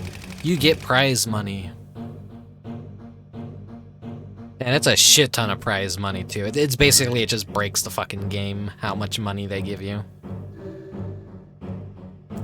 It's $1 million. That's like more than any of the fucking stages will just give you, just if you get this right. But the thing is, you have to save Jorg to even know who's the killer. If you fail to save Jorg, it doesn't matter. The mystery won't be solved. If you get it wrong, you won't get the money. If you get it right and you save Jorg, you'll get the money. The ghosts won't be flying out of Killerman's body when you kill him if you haven't saved Jorg. So it leaves the mystery up to interpretation. What the fuck even was Killerman? You'll still hear the woo sound effects, but the visuals won't be there. That I've noticed. Trust the penis. Your prize is fucking $5,000, $50,000. Compared to like the fucking $1 million we just got for the murder mystery.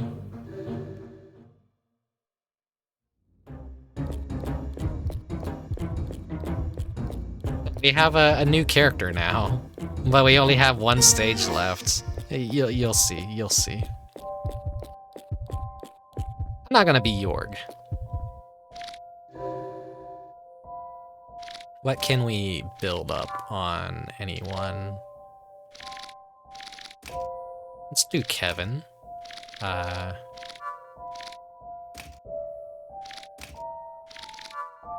think our Randy is just like fully upgraded at this point. Yeah, everyone's still pretty rough on bleeding.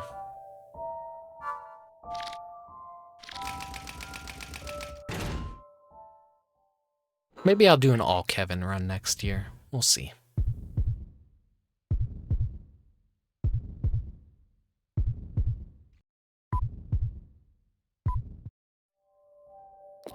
But all four of the characters you could play as in that stage will all have unique dialogue for every cutscene.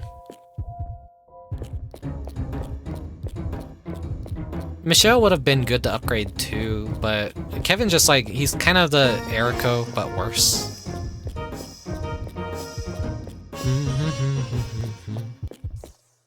We got all this money, we got nothing to spend it on.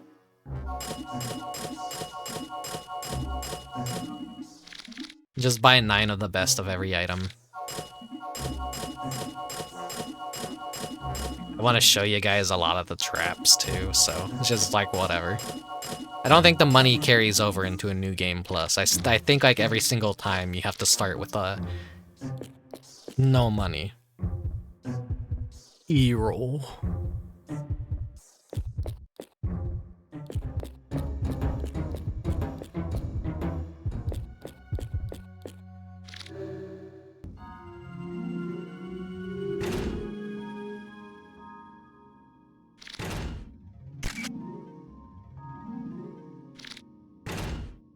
Just do the double tap, just in case.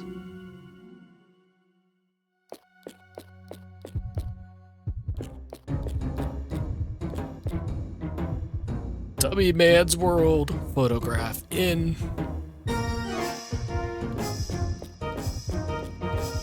I'd like 9 steak dinners, please. Like, imagine being the kind of person that could just say that unironically.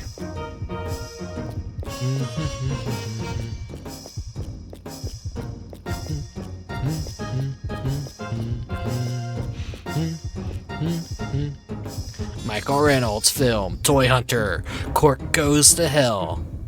Starring Inda.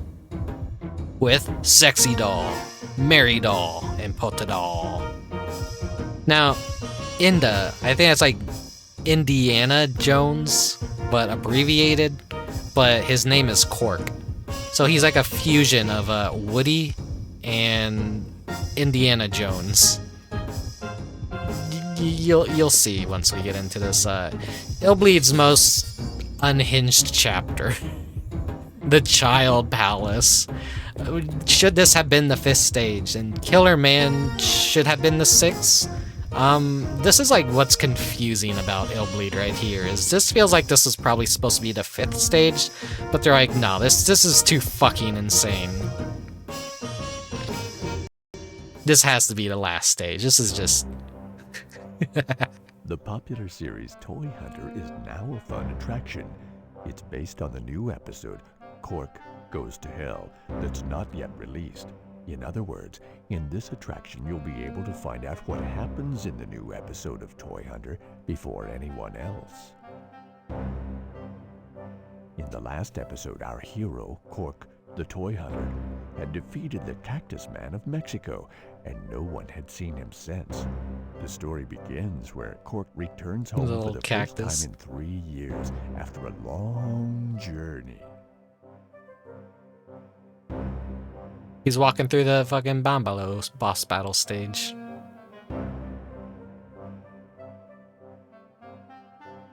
His home is a toy box full of fun things.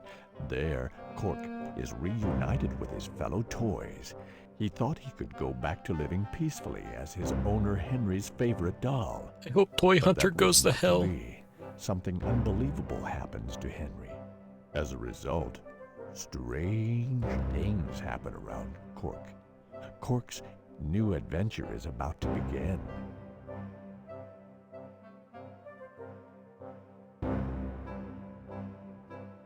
This attraction is a storytelling attraction that accurately reproduces this new story, Cork Goes to Hell.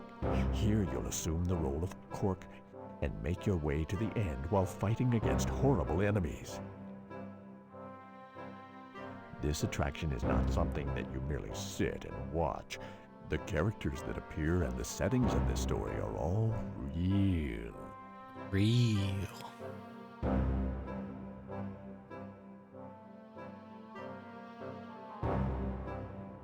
So if the enemies get you, you will die. So come and enjoy Toyhunter, as if your life depended on it. Real. It's real.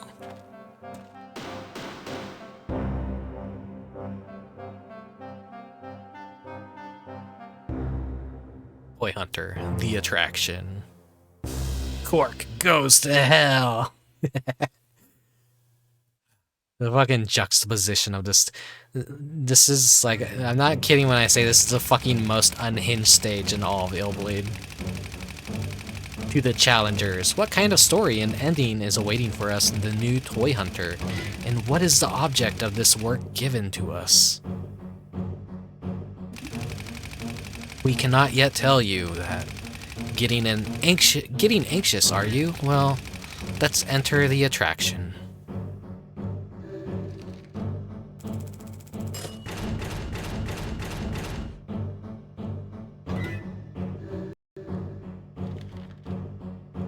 See, we could actually be Jorg if we wanted to. But I'm not gonna be Jorg, I'm gonna be Eriko. Uh-huh.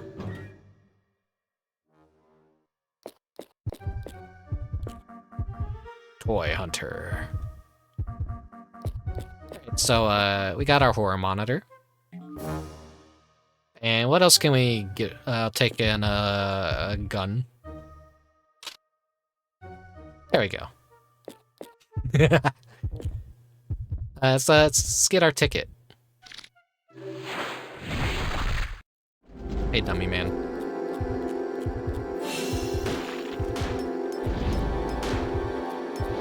I'll actually fight him. Oh, wrong button.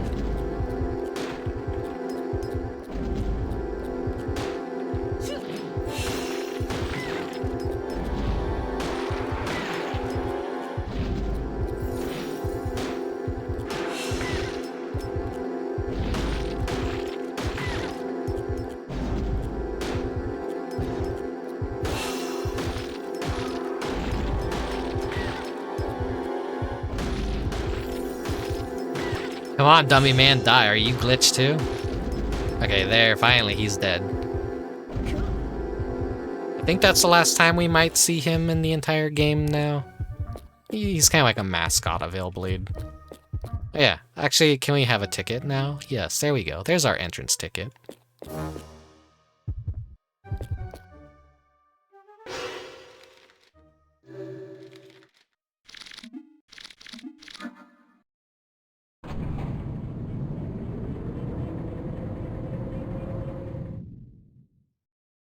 Alright, so if we have picked Jorg, you will see.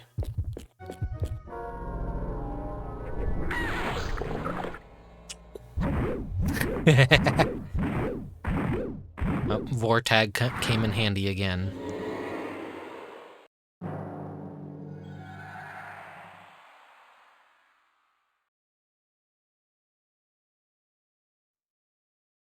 Howdy, boys and girls! Isn't it fun to be me? Yeah, I'm having fun too. Now, I'm gonna tell you how to play the game, so listen carefully. You're about to enjoy Toyhunter's new story, Cork Goes to Hell. Well, I know you have no idea what the story is about, and don't think you can learn as you go. Why? Well, before I get into that, it'd be a good idea to check out this here horror monitor. I'm sure you already know what that blinking light is, right? Yep, it means a weapon is hidden. Then, how about this? This is called a story mark. I don't think I've ever explained the What weapon does this thing. mean? Well, doesn't take a brain surgeon to figure it out. That's right. Whenever this story mark shows up, that means the story is hidden at the spot.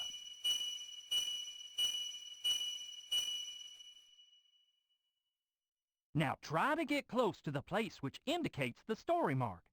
Some kind of event will happen, and parts of stories will be revealed to you. But be careful. Some events out there can harm you. In other words, you have to bet your life to get to know the story. If you're almost dead and too weak to get more of the story, use cautious action and do what you can to avoid the event. The drawback to that is you won't uncover the entire story. Also, have you noticed that one of the stage's conditions has changed from traps cleared to story? This is when you'll receive a monetary reward based on how many stories you saw, not how many traps you cleared. Just remember this, and you won't get confused. Hey, what do you think of these settings? Do you like it? By the way, if you'd like to see the instructions again, I wrote them down and put them on the ticket booth where they're yours for the taking. Okay, good luck, boys and girls. If you're a real cork like me, you can get through anything, no problem. Yeehaw!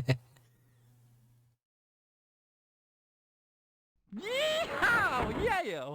Yeah, yeah. Alright, so, this is now us for the rest of the stage. Now, if we had picked Jorg, this is the only stage in which you could play as Jorg. You can only be Jorg in this one room, and the moment you walk into that hallway, you become Toyhunter. So, Jorg is... I guess maybe the problem. Oh, we'll make you a character in the game, but it's like, oh well, if you're the last stage character, then nobody will ever even get to use you. So maybe that's why they had to swap Toyhunter and Jorg around. I mean, Killerman and Toyhunter around. Here's a Cork's notes, the rule book. Hey boys, hey girls, I'll tell you the rules for Quirk Goes This attraction at shock events, but some contain stories. Usually shock events are pretty scary things that attack you, but some Toyhunter shock events contain stories that can compromise of conversation with characters, scary experiences, and others. If scenes are scary, you can get hurt, just like with other shock events. I should say, you can get hurt more seriously than other shock events. It can cost you your life, even to enjoy the story. When you check the horror monitor and see the story sign blinking, that means the shock event contains a story. If you put a warn on the story area with the horror monitor, the shock event will not be shown. So be careful. Without the shock event, you will not see the story. The more you keep warning, the more confused you will get with the story. Stories just go on whether you follow them or not. Besides, prize money will be based on the number of stories viewed.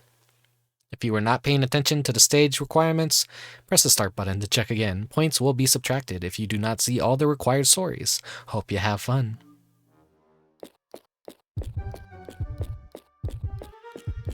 So yeah, the entire game now has been teaching us to flag traps, and now it's telling us to activate traps in order to see the story. So that's the stage's like the final stage gimmick in Illbleed is just this fucking insanity.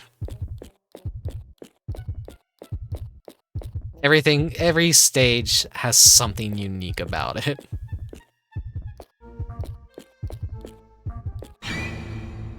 There she is.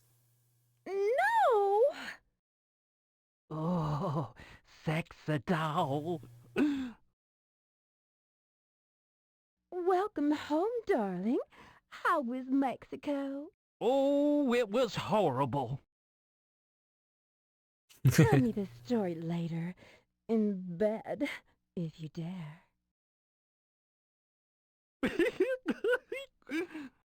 He's just like me, for real, for real.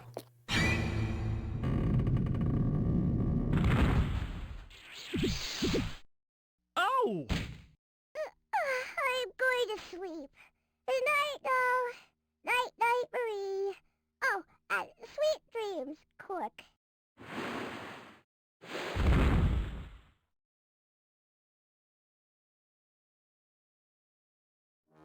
The scariest thing in all of Illbleed.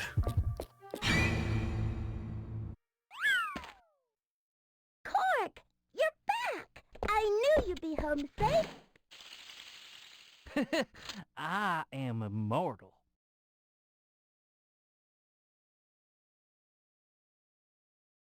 Hey, what's wrong, Marie? Henry is in trouble? Who's Henry? Cork, did the trip to Mexico make you crazy? Henry is the boy who owns us. You know, the guy who's so nice to us. Oh, that's right, yeah. So, what's the, Henry boy's problem, anyway? He's really sick. Oh! I'll point out in that cutscene, underneath of Cork's shoes, I think he has Henry's name on it. They paid that amount of the parallels of Toy Story here are pretty spot on.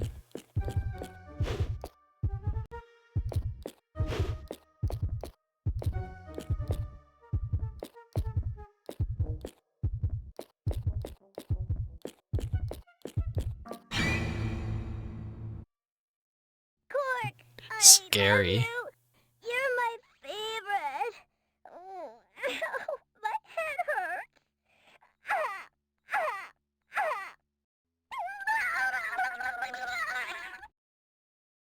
Oh! Yep.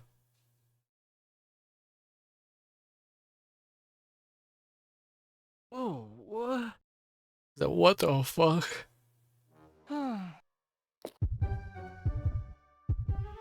I say some of these story events could damage you, but I don't think they actually do any damage at all. So like they didn't stick with the gimmick of what they were trying to tell us in the tutorial. So you can see back here, there's a bunch of books back here, but then we kind of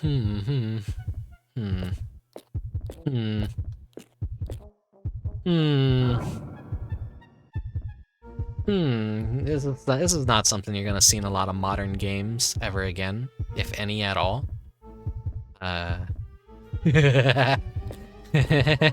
Booba.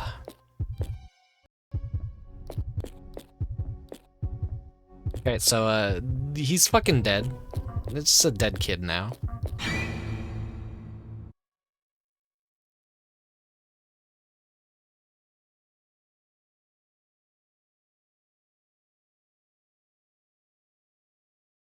Goodbye, Cork. But he already died. How did he come back to life just to tell us? Henry, sleep in peace. Here's your favorite sexy doll. She'll comfort you.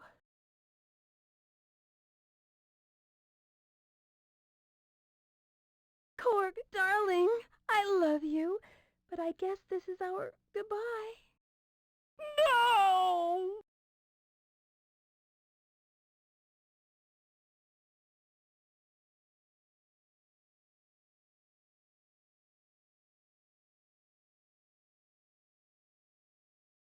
We have been parted with our sexy doll. We weren't even his favorite toy, it was sexy doll. Well, understandable.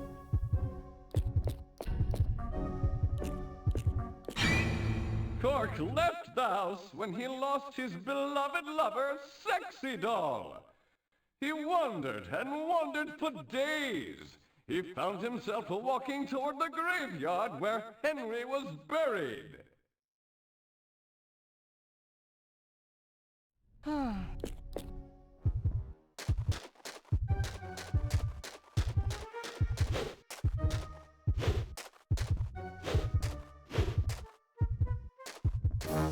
We'll start seeing some traps now, actual traps.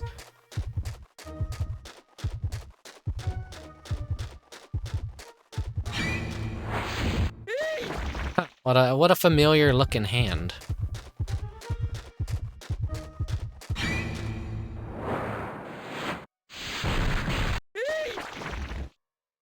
Who could that belong to?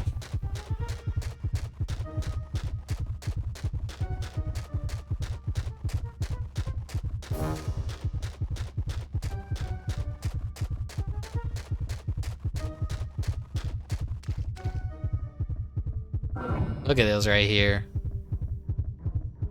This is another cool shot of Illbleed.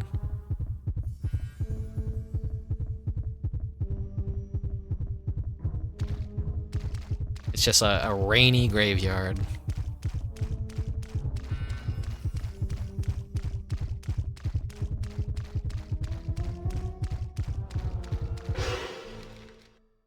Now, there's an item sensor somewhere here in the graveyard.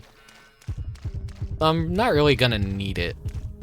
We don't really keep any items afterwards. We got the anti-shock brace, so if we were playing as anyone other than Eriko, that would be useful, but we don't need that as Eriko. Ooh, spooky Halloween ghost.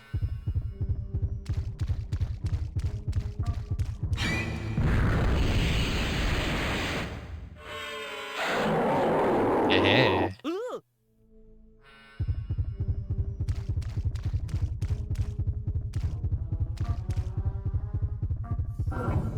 Just a head in the green fountain.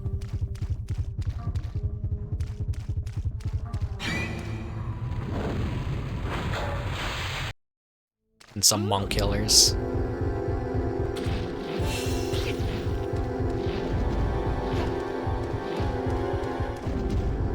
I don't really want to fight these guys because they're annoying and they're fast.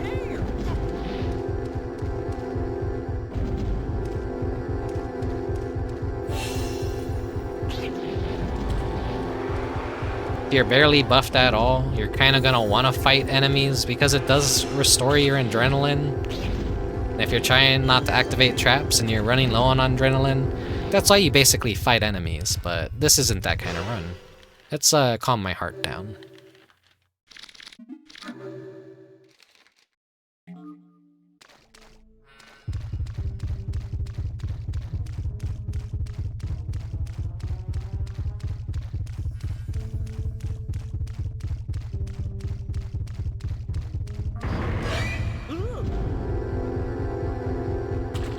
More monk killers. I think the item sensor is over here.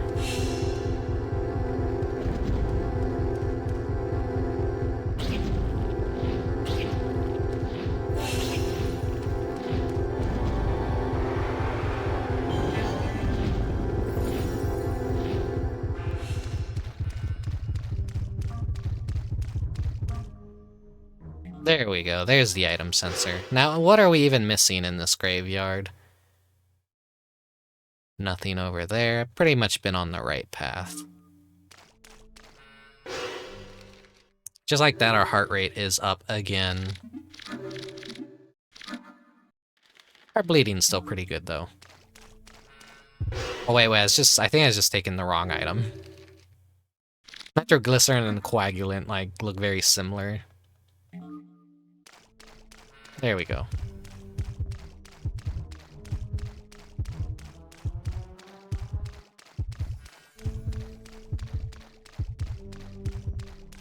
There's a cool zombie trap somewhere around here. Let me try and go find it. No, I'm missing a trap here somewhere.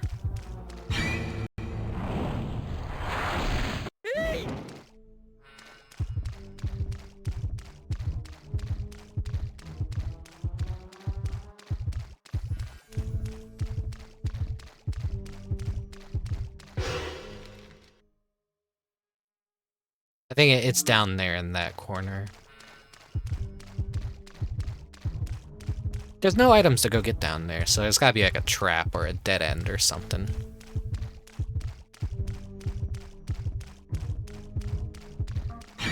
There we go. There he is.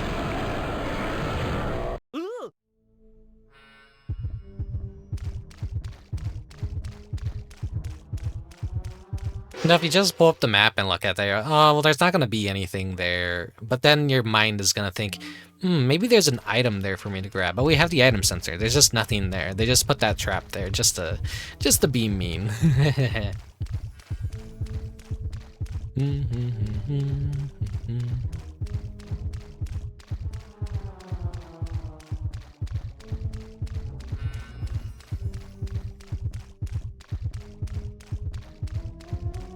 Alright, here we go.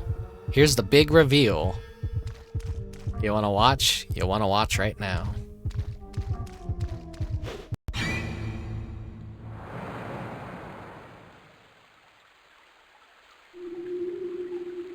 Court, I will never forget the first time we had together.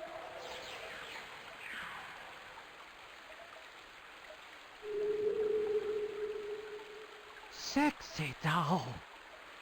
I wanted to see you one last time.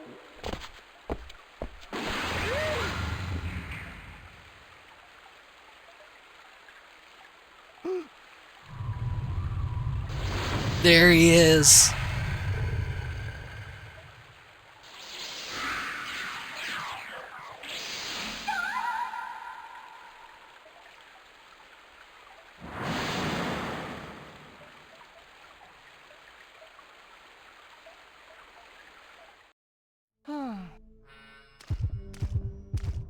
Nah, that was my whole introduction to Illbleed was reading some shitty review in, I think, Electronic Gaming Magazine a long time ago.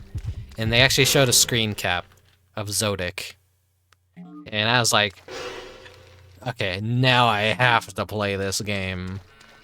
There's an evil demonic Sonic character in Illbleed. Color me interested.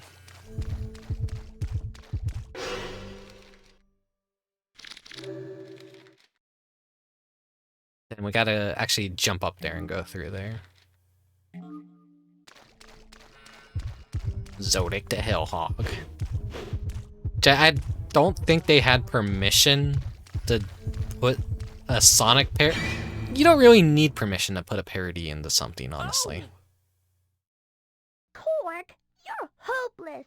You were able to save the world from the attack of Cactus Man, but you cannot save Sexy Doll.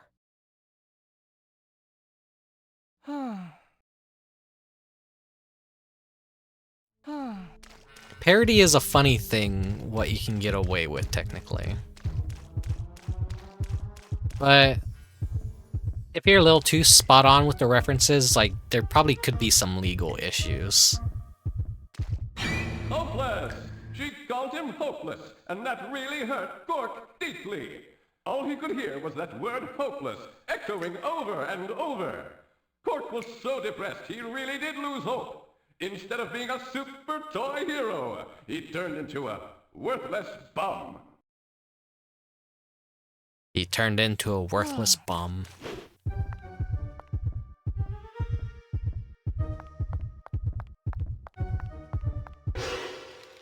Now we're in LA.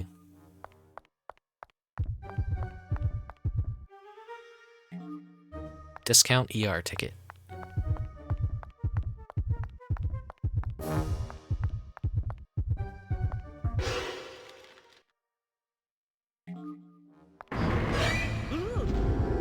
Oh, well. Getting into a gunfight with some hookers. We can't let them live.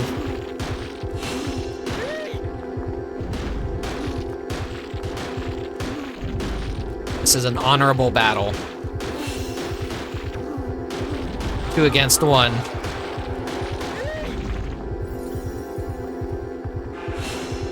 Classic LA hooker shootout.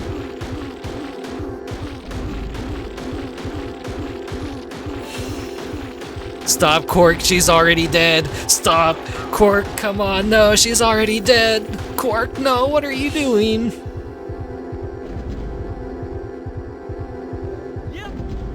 Yep.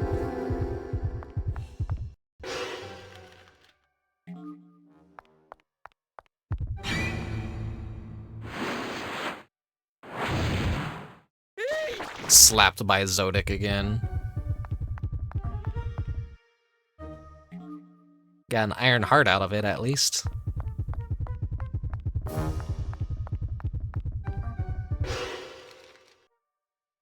Oh, he missed another item.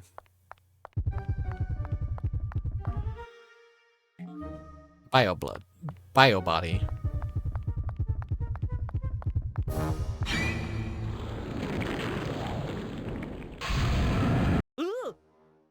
Evil Marie. Now we got some dummy men.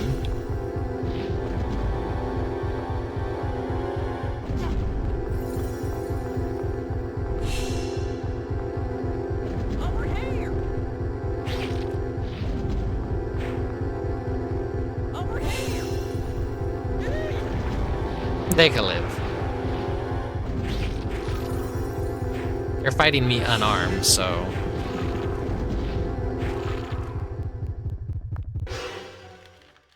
Let's go ahead and use all of our recovery items, because that's what I bought them for. Buying like a bunch of healing items for any stage kind of like trivializes any of the challenge that you might encounter. But if you know, if you want to do like an all trap run or like see a lot of the cool stuff, it's usually worth it.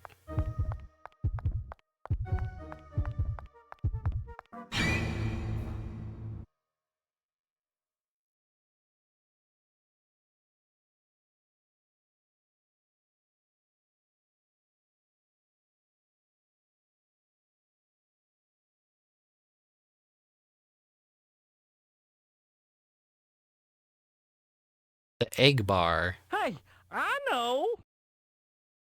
You go to the egg bar to drink milk. Yeah, it's kind of funny, like, how milk is the censorship for alcohol in a lot of, like, older video games and stuff. So they can't show alcohol in Illbleed, kind of, but, like, you know, they're keeping to, like, the kids theme on purpose. They could have very well just put alcohol in the game, but they're just little goofy nods like that. The egg bar. Bum bum bum bum bum bum bum bum. Look at him over there. He just walk in and there's like real alcohol. Maybe they can't depict a character drinking alcohol. Or maybe it is just this entirely parody. Oh, you know that darling Corky, I know this boy so well. He couldn't save his sexy doll. He ended up in hell. And for his Texas gunman doll, he's chicken through and through. There is no bigger coward, no. There's nothing he can do. Yeah! Oh, yeah.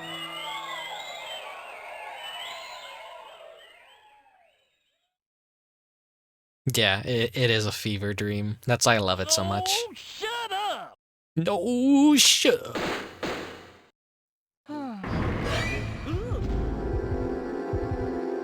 Now we're just gonna murder a bunch of eggs. We walked into a bar, they're all drunk, they sung a mean song about us, and now we're gonna just shoot them dead.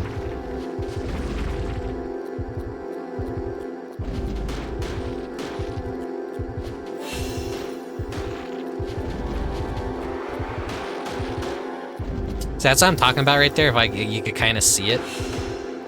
The egg yolk is it's an actual brain texture on the egg yolk. It's morbidly, like, really cool. Thematically, it's really cool, too.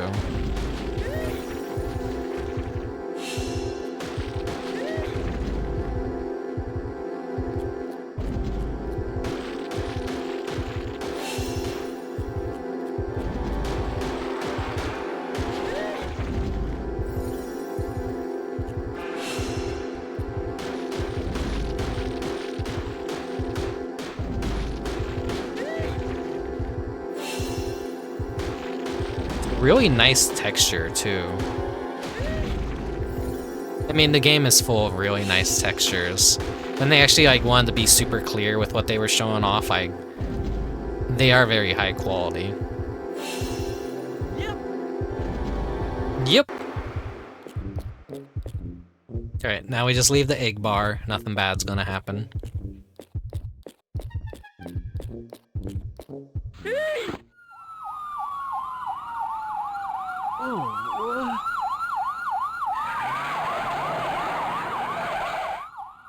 Egg murderer! It's a crime! It's a crime! Lock him up for 500 years. No, he shall get a death penalty. I hear ya! I hear ya! Yeah, kill the bum and send him to hell! Roger that. Rest.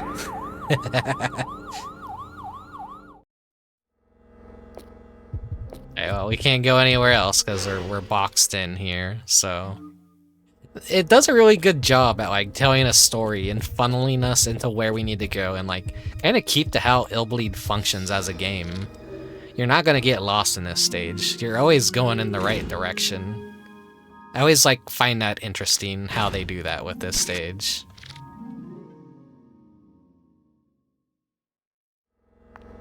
As opposed to, like, the last stage where it is just a fucking crazy experience to just try and navigate through the labyrinth and all that.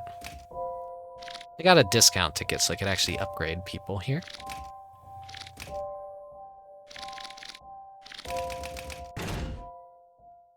Got some cheap upgrades. I don't need to see a cutscene. Go ahead and just recover ourselves.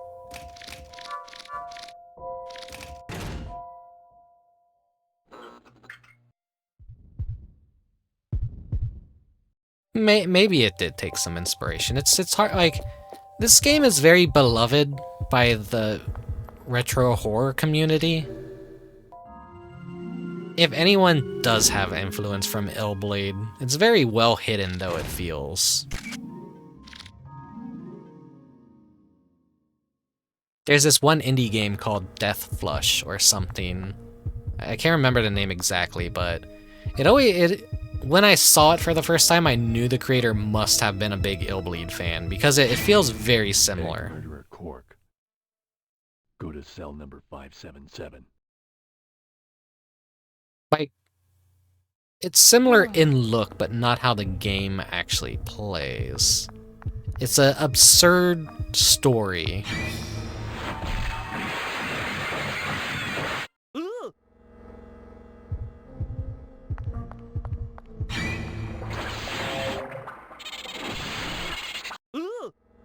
Peril. I wish I haven't rigged my model to have a tongue that I could stick out or anything. I think I could do that now, but messing around with the model is always scary. But I really could use some updates, honestly.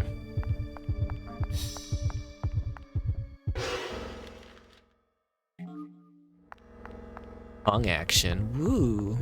That could be like everyone's favorite not safe for work streamers.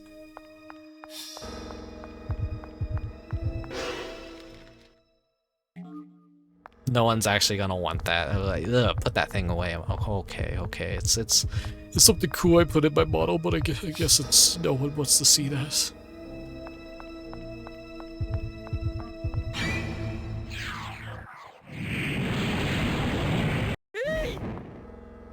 You could always give us the steppies. No. No one wants that. No one.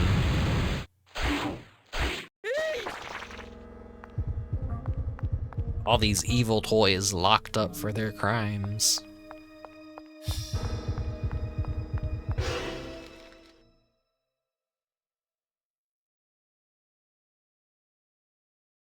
Wait, did I get turned around? I think I did.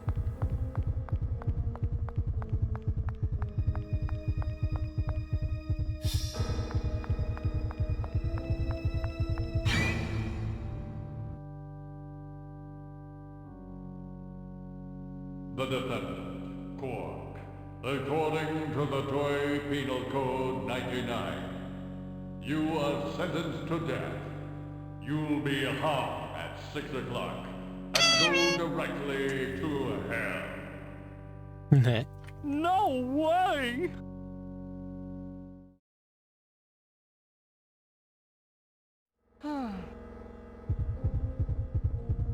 Model has taken a drink of water because Mechanic Cat.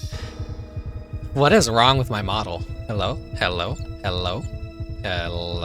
VTube Studio. One second. Recalibrate.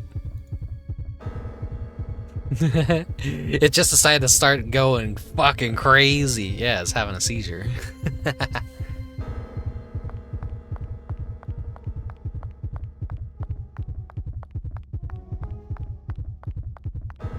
Are people at a point where they actually are unironically saying Resident Evil 6 was good? I never played it myself, but like, I know that's the giraffe blowjob game.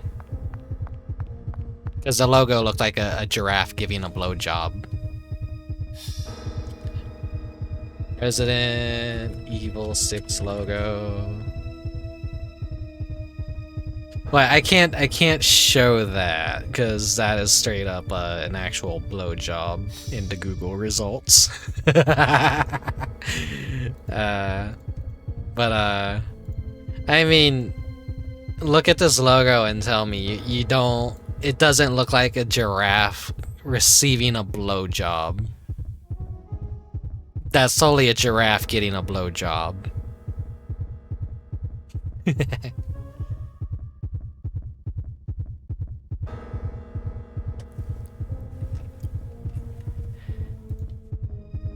Okay. We can commence with the game once more. Everyone's made that comparison. Just the fucking memes were everywhere. It's fucked up how commonly seen that was. Yeah, it's like... It kind of makes me think maybe that was actually the real intention. Like how those, like, people, like, put goatsy into everything.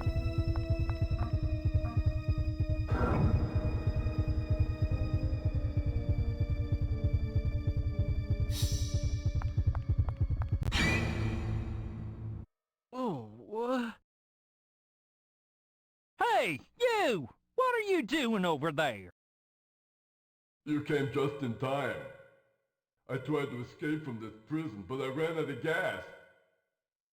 Hey! Aren't you Cork? Who couldn't save the sexy doll? It is you! My name is Potydon. I've been in prison for 19 years. But He's been in prison for 19 Don't years. just stand there. Find me some gasoline. Once I'm loose, I'll tell you a great story. Gas? Okay, sure.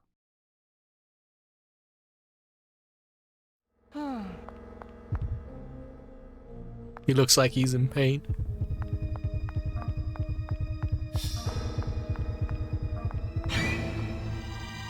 Find some gas. Here it is.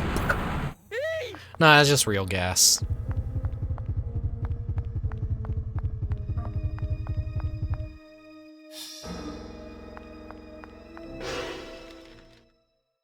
Yeah, what an unfortunate position to be stuck in jail.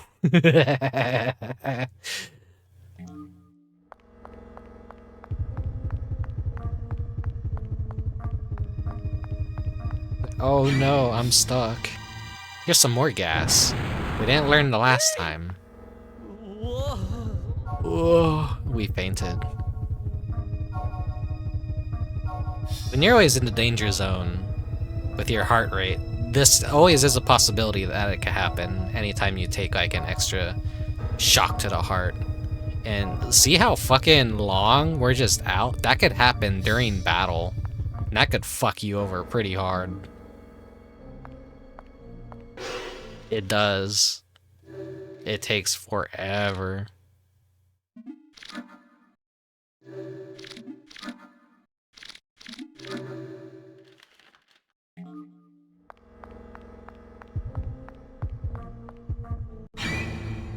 What? Potydon has run out of gas? Well, that is an emergency. Here! Take my gasoline to Potydon. There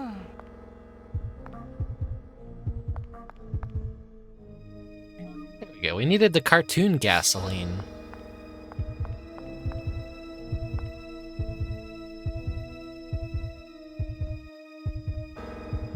My expressions feel messed up right now. I think VTube Studio had a little bit of a fit. I'm not that expressive of a VTuber though. I just feel kind of bad my model is just so stiff. Not too emotive. I've tried messing around with the settings to see if it was just me not putting them right, but I don't know. I've kind of gotten so used to always being smug and smiling.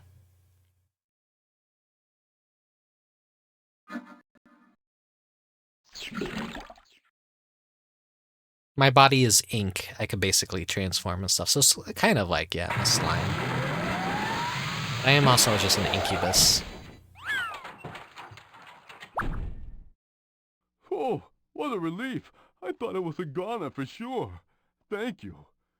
You must have received a death sentence to have ended up here. Well, yeah. So, what's your great story? Yes. Oh, yeah? Well, how'd you like to hook up a game with Sexy Doll, who's been kidnapped and taken to hell? The best way to do that is by actually getting executed. Easy. Huh? What are you talking about? According to the toy Bible I read a long time ago, you'll go to hell for sure if you're executed. See? You mean I can rendezvous with Sexy Doll if they hang me? Yup, that's the deal. Yeehaw! Yeehaw! Yeehaw! Don't get too excited. Isn't it time for an execution? Oh, have a good night, Mechanic Cat. Thanks for stopping by.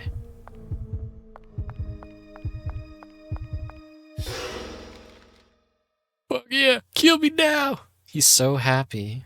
He's so happy.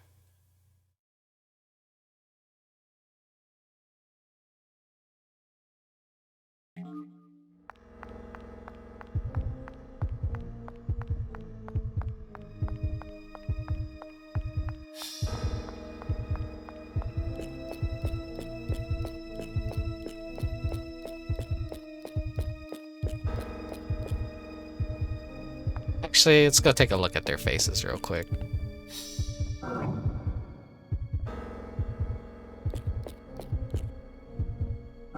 They pretty much use the same face model and everything. They're not recycling the other Illbleed employees' faces that we saw from the previous chapter.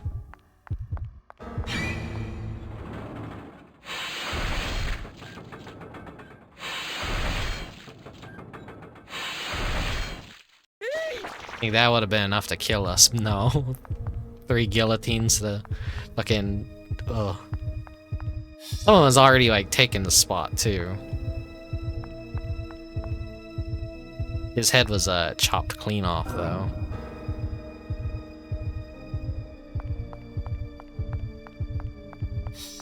He wants to die. He wants to go to Toy Hell. Because he could be reunited with Sexy Doll.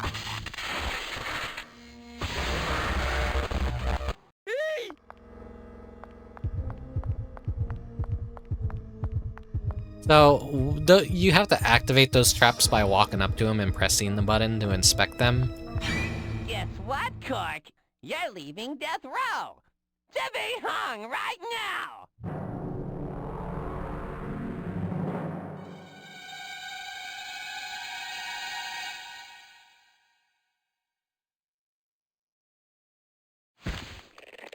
Sexy Doll, we'll be together again. Soon! So fucked up.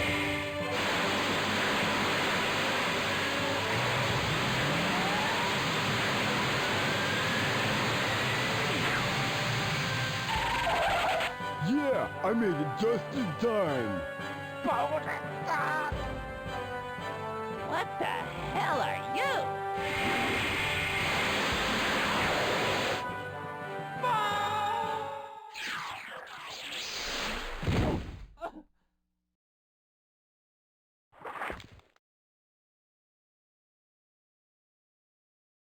What was that for? I wanted to die.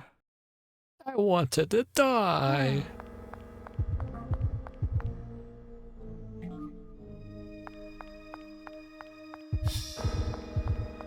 What's interesting about this stage is that, like, speedrunners basically want to tag every cutscene because the cutscenes, I don't think they're skippable. You actually have to watch them.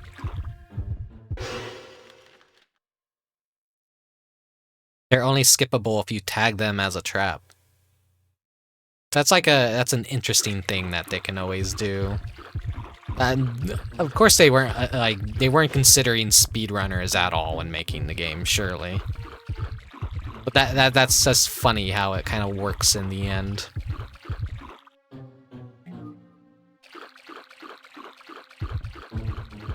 I really like the water texture here too. Gotta love green sewer water.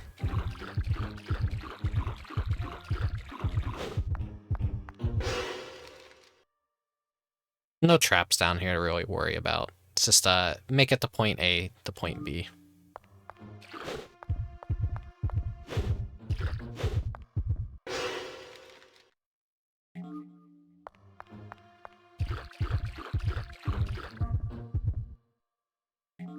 Something I'll never forgive the Resident Evil 2 remake for doing is removing the gigantic spiders in the sewer.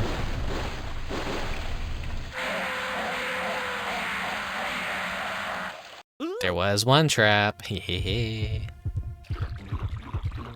Forgot about that one though, honestly. I'm so used to just activating all the traps at this point in the game that I don't really care about flagging any of them. Spooky skeleton. Ooh, it's fucking. I love this room so much.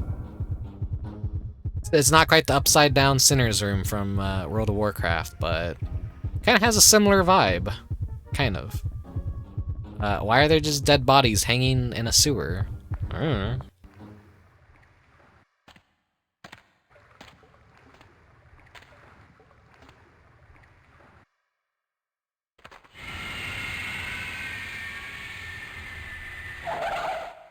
There you are. Why did you interrupt my execution? I was on my way to see Sexy Doll again. I did that because I found out you shouldn't get executed after all. Why? After you left, I checked the toy Bible again, and I realized I remembered it wrong. You see, the type of hell in which Sexy Doll is being held is called Toy Hell. It's the hell toys go through if the toys get buried in the grave along with its owner. If you die in any other way, you just go to plain old hell, which is not what Sexy Doll is waiting for you. That wouldn't have been Yeah, good. that was close, my friend. If I'd shown up a minute later, you'd have died for nothing. That'll teach me to listen to you. I will tell you another good story. Another lie? No, this really is a great one. This sewer tunnel leads to a town where humans live. Now once you get there, find a kid who will be your owner and share a coffin together. Then you can go to Toy Hell. Isn't that a great plan? Trust me, this time it'll work out. Hey, we gotta bust out of here before the wardens find us. Hop on my back, cause it's kind of a long way to where the humans are. Ready? Here we go! Here we go. The same exact thing, like Bambalos in stage 1. Here we go.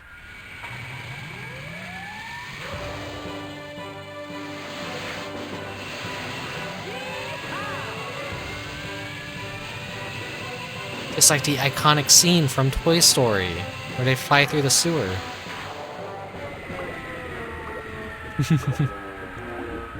Oh no! Don't tell me I'm already out of gas. Sorry, Cork. I guess you'll have to walk the rest of the way down the tunnel. Remember, find the child, and find one who's near death. Oh no, I'm dizzy now. Hey, take the chip out from my body and take it with you. When you find the same kind of toy as me, just put this chip into it. Then We're not you aiming can for the do it truck. again. I think this is it for me.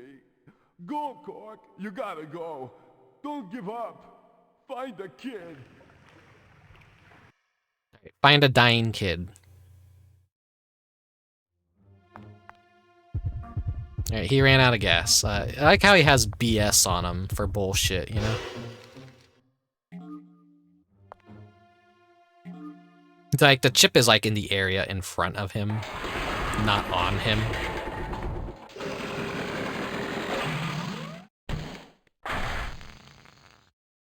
Right, now he's dead for good.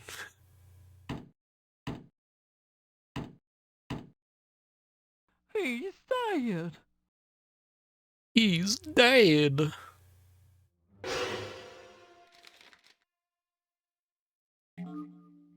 Well, now I gotta go find another dying kid.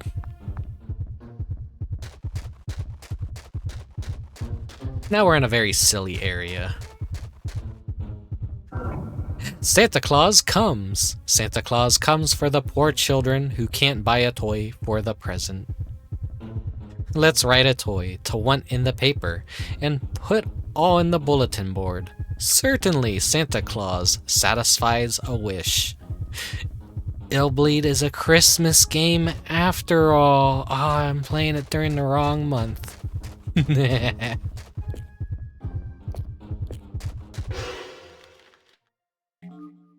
No, there's like a... There we go. A steak dinner just kind of like hidden in the corner over here.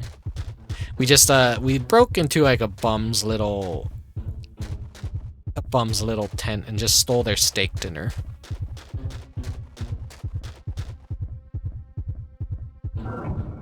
Bear hair design.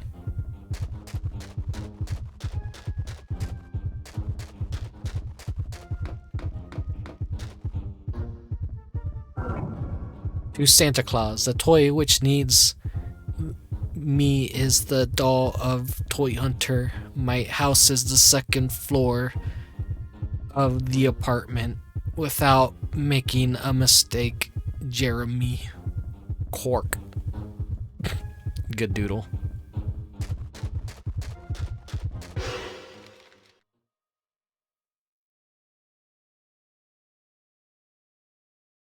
It's like a big open-ended area. So let's do a little bit of exploring, shall we?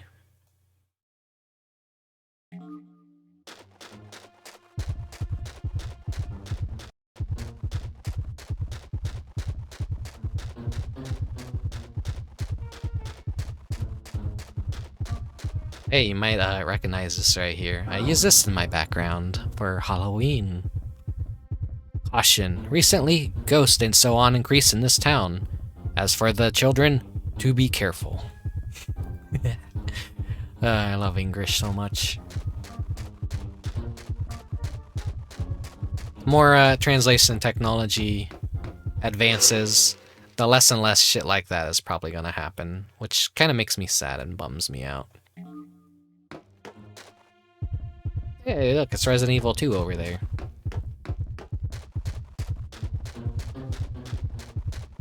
That's the Raccoon City direction. Baradoc music.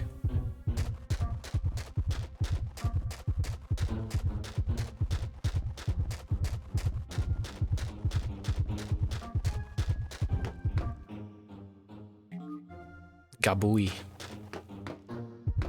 Gabul? Biobody.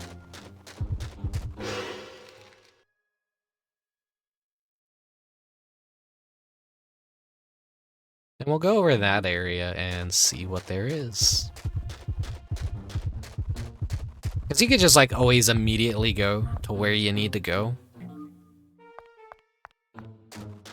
You could pretty much miss this entire area over here because you're not supposed to go over there. Not really any reason to come over here.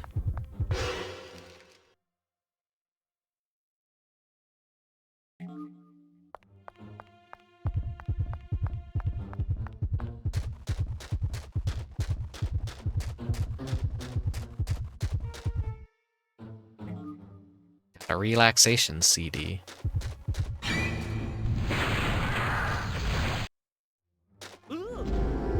Surprise hookers.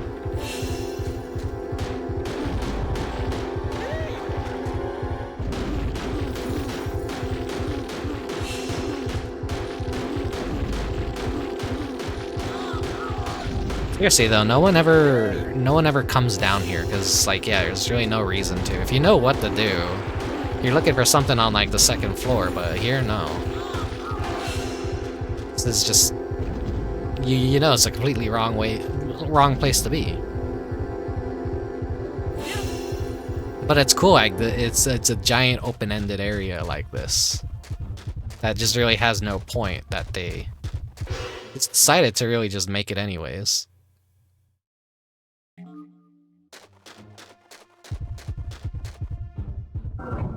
Blackbird Bar and Motel.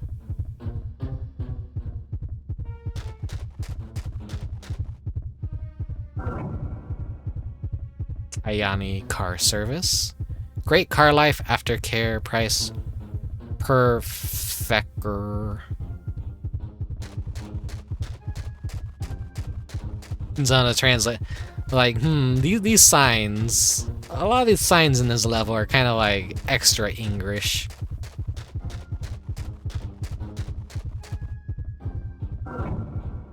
Mexican food. Steaks. Blackbird Bar and Motel.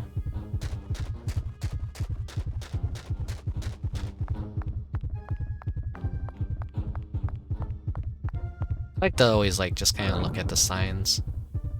Tony Hamburger. Antique gift Komodo.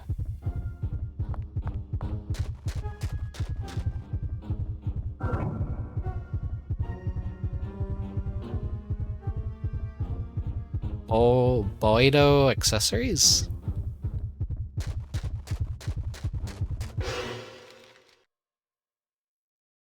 Right. That area over there I want to go over to.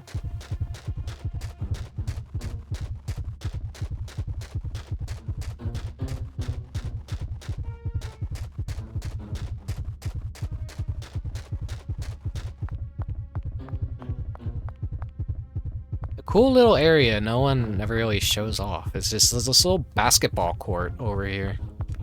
Where was the item again?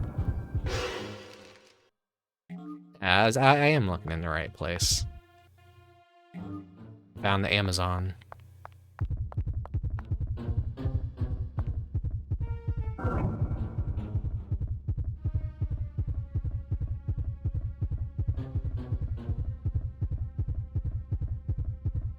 Gotta love scummy basketball courts and retro horror games, am I right? I always talk about that Resident Evil 2 one. That one like lives rent-free in my mind all the time. I think back to how iconic that was. Just a really cool area, because like I had the Resident Evil 2 demo on a demo disc. I would always like just redo the entire first portion of where you're running through the city.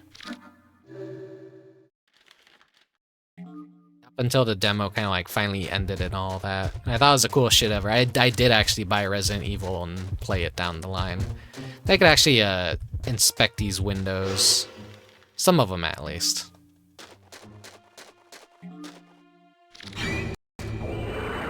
Whoa, look at those scummy ass ghosts. They're so weird looking.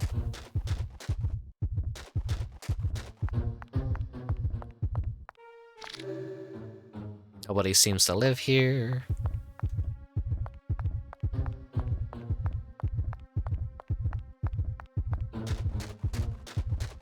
The salami ghosts. Oh, some more eggs.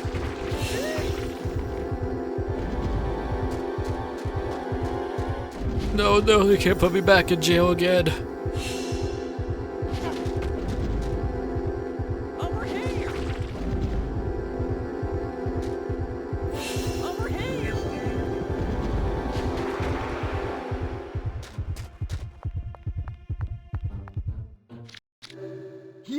It's Cork from Toyhunter! This is cool! Whoa! It's my Cork!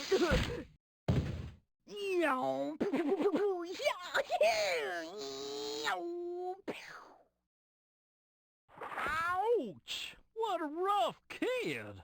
Wait a minute. I got owned by a kid again. That means I could go to Toy Hell and meet my sexy doll! Here's a Potodon.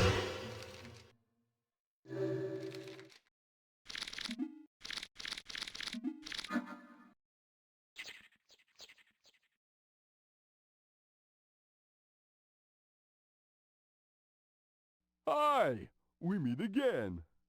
Potodon! It's really you! You made it through the tunnel, Cork! I even found my new owner! Look at that kid! What the? That's not the kid I was talking about! He's healthy as hell! You can't meet with Sexy Doll until you get buried in a coffin! Oh yeah, you're right. Gosh, what would you do without me,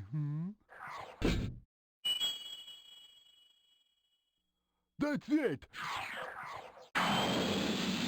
Here, we can use this and shoot that kid. Catch! Gonna fucking murder a kid. Are you serious?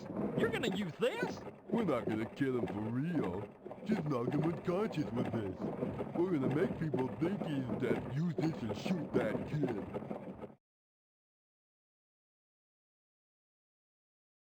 I told you this was the most fucking Now's the unhinged chance. chapter. Shoot him! Me? I'm the one to shoot him? Now's the chance. Shoot him!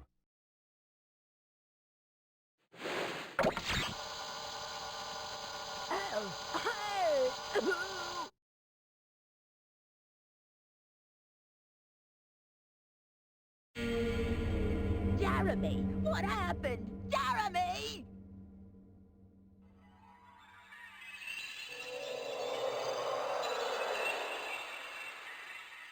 Yeah, we did it! It's a success! We murdered a kid. It was a success.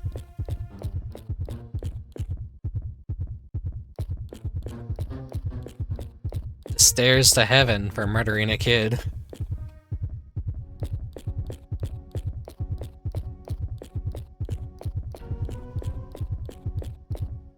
Go ahead and save at the photo booth.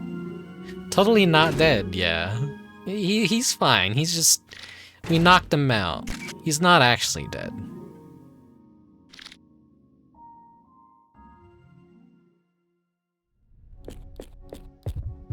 Let me just go ahead and chug the Amazon now.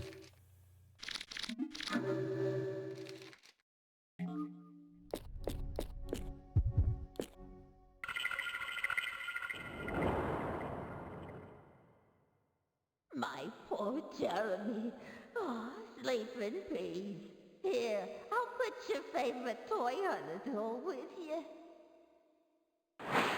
Whoa!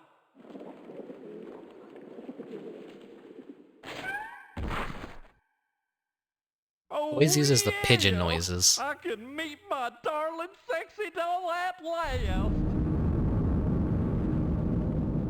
We didn't kill him for real. Never mind that he's being buried alive right now. If we didn't kill him.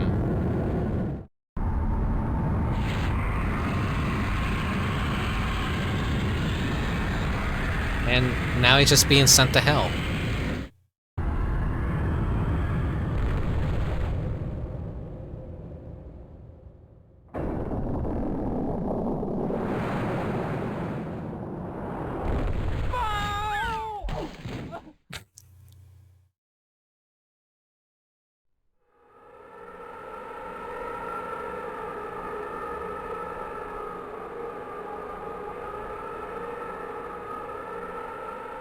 The imagery for Illbleed is just so... There's something about it just really fascinates me.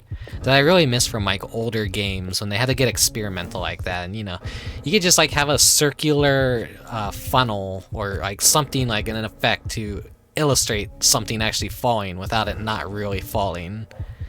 Funny camera tricks like that.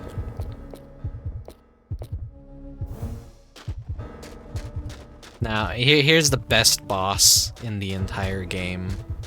But take a moment to appreciate this right here. This is cool too, that it's not just like hellfire spewing up, but there's like demonic faces in the hellfire.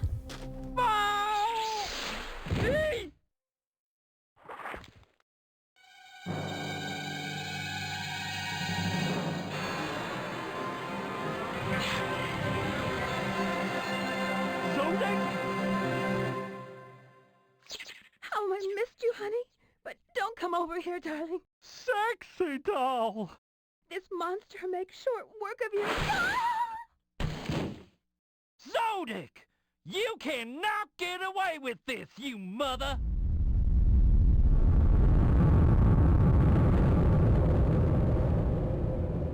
You mother. By the way, that little jingle that played when he appeared, I believe that is the Japanese Sega Saturn startup. So we shoot him with a gun, he drops rings, and he does Sonic's signature spin dash. Shooting him himself, he doesn't take any damage from us shooting him. We have to shoot the rings, his the source of his life power.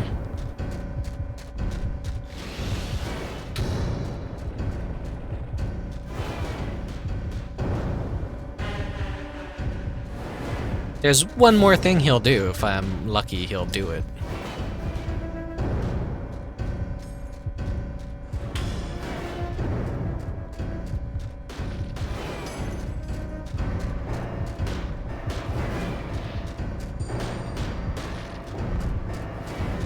Tell me if you saw this in a magazine as a kid, you'd be like, I have to fucking play this game. I love Sonic the Hedgehog. They did what? I gotta see this. Fortunately, I didn't own a Dreamcast until it was too late, and I could never find a copy of Illbleed. And, you know, video games are kind of expensive back then, too, so... I wasn't quite able... Like, I think I seen it in a store once for $20. I was like, it'll be there the next time, and it wasn't. So, fucking go back in time and kick my own ass for that. Really wish I had the foresight to buy stuff on the retro market while it was still cheap. Things aren't going to be around forever, which is the problem, so... If there's anything you want now, I would say definitely do buy it, because chances are it's... Even with the shitty games nowadays, it's probably going to be the case. I want him to do the finger waggle. I think I gotta let him hit me.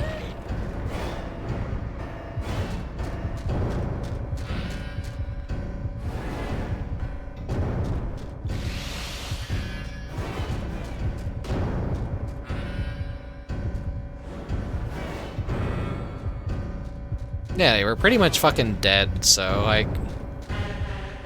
Sega knew the Dreamcast was a failure, everyone was liquidating their games. Ironic, too, like, the Sega Saturn, add insult to injury for being toy hell. And, because Sega Saturn was a failure, and then Dreamcast, this was at the end of the Dreamcast lifespan. There he goes, there's the finger waggle. He did it, and I can actually kill him. The Dreamcast suffers the same fate of just... another Sega failure. And a line of Sega failures that kind of just cost the company too much, that they had to back out of the hardware market, and they just couldn't make hardware anymore.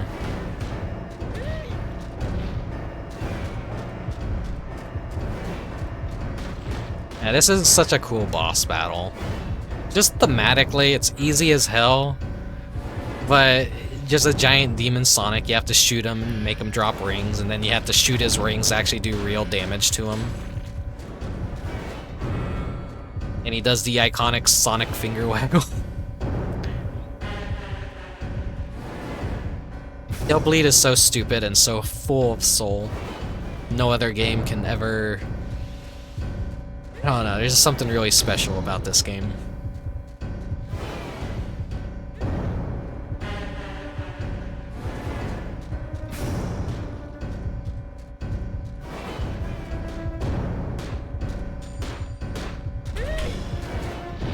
Sega of America didn't understand their own success with the Genesis, and then when the 32X Plus refusing to bring over most of the really good Saturn, yeah. Sega of America's really weird, a lot of bad decisions, but also like I feel like a lot of that probably also comes from the Japanese side too.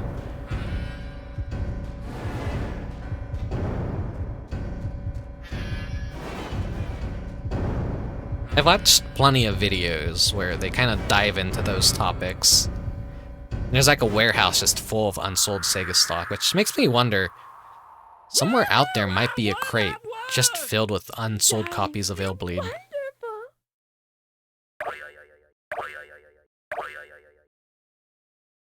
My dear sexy doll.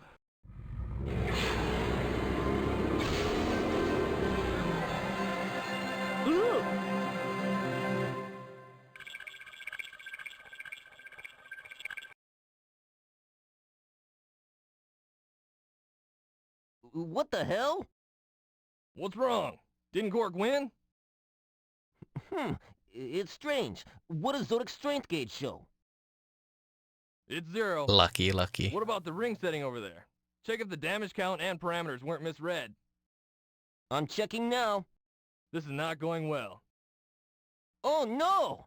Look at that! The ring setting is on 80! What? You inputted the wrong settings, didn't you? No! I swear I set it to 8! Whatever. Just set it back to normal. I can't! Until the player completely clears the setting, it can't be reset. You mean they have to battle 9 more times?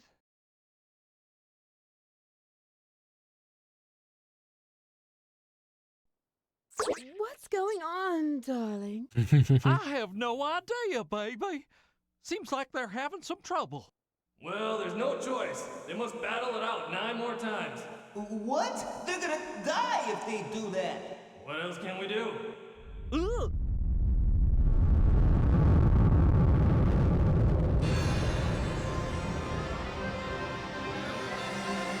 Hey, just look it up, the Japanese Sega Saturn song. Why? Hey, Intro. why are you stopping it? We can't do this to him. If the challenger's parameter hits 0 during the battle, you don't know what's gonna happen. And if they get into an infinite loop, then we're really out of control. We won't know until we actually try it.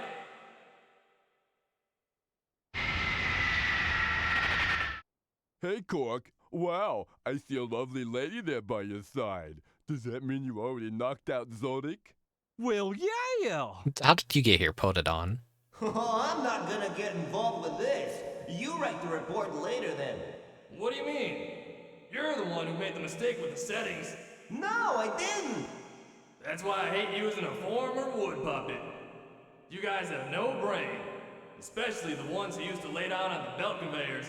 I remember when you were a monkey.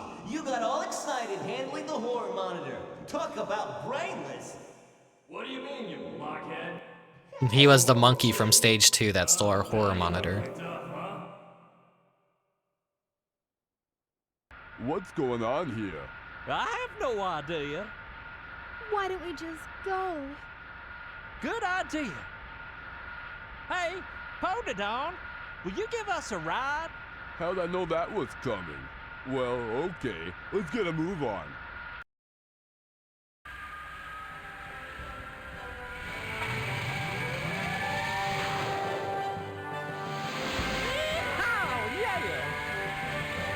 If you're gonna show anyone Illbleed out of context, just show them this scene. When we go back home, tell me your adventure story on our cuddly bed. If you like.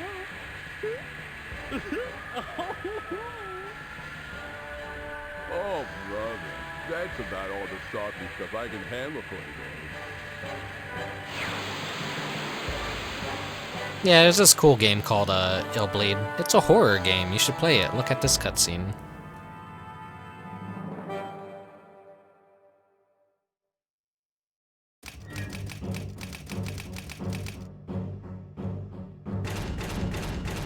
Yeah, a lot of people have to understand that Illbleed, it's horror, but it's like, it's taking the piss kind of horror.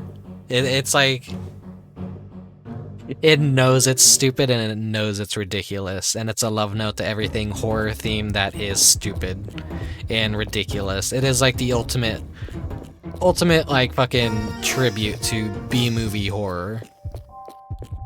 I think when it comes to horror stuff, that is what I love the most, is just stupid movies. Unapologetically stupid. They know they're stupid. And they're not trying to be anything other than stupid.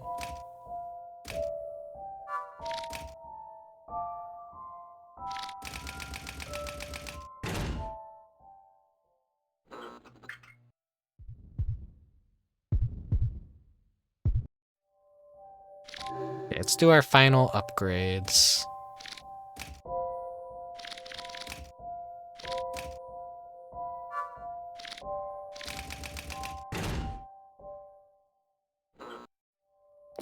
So all that money now that we have is definitely gonna go to waste. It doesn't carry over into the new game. New Game Plus.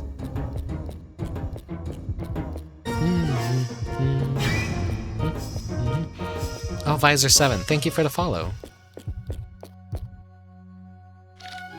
But yeah, Ikaruga isn't as expensive as it used to be. It's like the game was like, oh, this is a legendary, amazing game everyone should play, because it's a treasure game and everything, but like, that's the one game of treasure that they port to basically fucking everything, and it's so easy to access now that it really destroyed the second market value. So that's my hope if like Illbleed ever got a re-release, that maybe, just maybe, the retro market, it would kind of start dropping. You know, I'd maybe pay $100 or something for a copy of it if I could. I feel like $200, $300 is a little bit too much for something I'm not even going to get to ever play on actual hardware, but I would love to own it just as something to just say I own Illbleed. I love this game a lot, and it just hurts that I never got the fucking physical copy of it when I could have.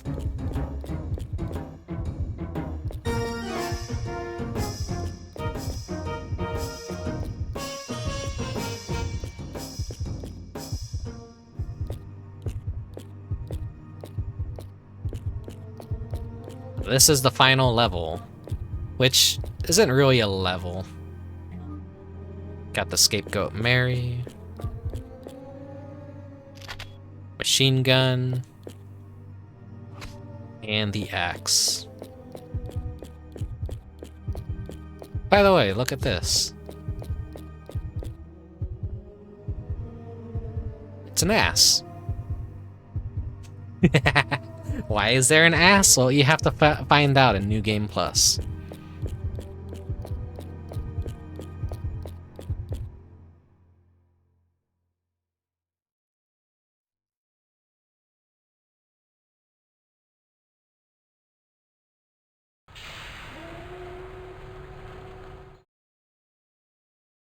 Congratulations, fortunate visitors.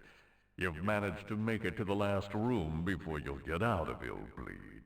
$100 million awaits you if you can make it through in one piece. Not so fast. I, Michael Reynolds, have a very special gift for you first. Come now, don't be scared. It's just a painting. This one's by Stuart Milburn, who's been my art director on the films I make. As you see, here is his signature.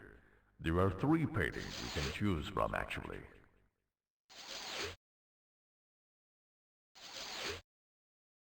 Oh no, man. Maybe you'd like some help deciding.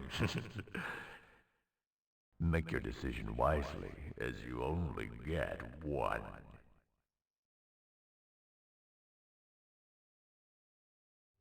So, you basically get to choose which final boss you want for the regular. They have a choice between Oh No Man. We have a choice between Donald Cashman, aka the Dollarantula Fear Spider. And he's an actual real boss battle. So, like, unlike the first time we fought him in the Killer Department Store. Or, we have Bull Stinger from Blue Stinger. Yet another Blue Stinger reference in Illbleed. This guy's the hardest one to fight. Oh No Man, I feel, is maybe mid, and Donald Cashman is basically... He's probably the easiest, I think. Fun fact about Oh No Man was, like, one of the very first game previews, Oh No Man was showcased, I believe, in the woodcutter maze. So he was probably gonna be a regular enemy at some point, but he got cut, and so that they just kind of used him as a boss battle. And they went through all the effort of, like, making the Donald Cashman model, but that boss fight was a joke. And, you know, for this one, they're just like, we got the Blue Stinger enemy file, so just fucking slap it in the game. So, this is very funny.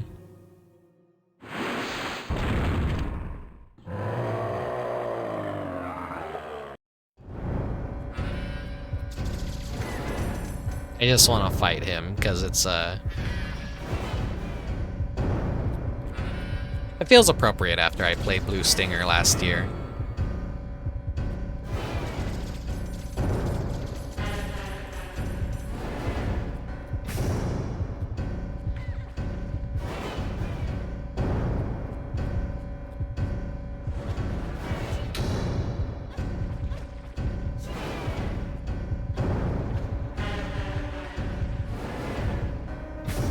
Will I actually win against this? Probably not. He is hard. I did beat it last year, though. Pretty sure I did.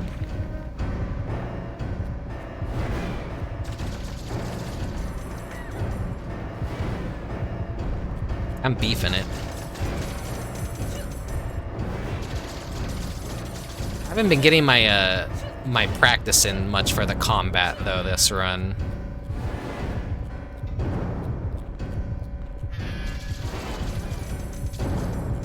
So me doing the new game plus true final boss battle is gonna be a little bit scuffed.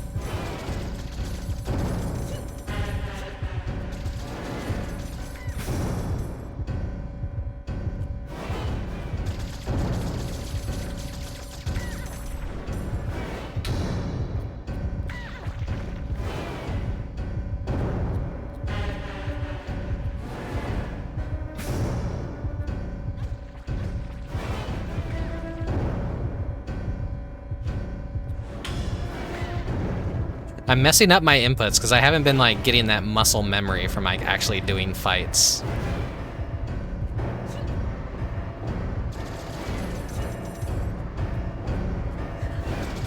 So I'm like basically bleeding out right now, which is really bad. Shameful display, shameful display. Just kill me. You get to see what happens when the Scapegoat Mary happens. Dead.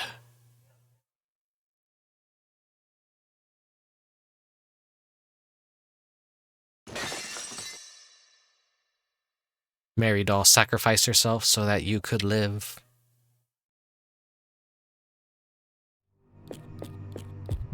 Okay, let's try that one more time. Wait. Forget, you actually need to re-pick up your items.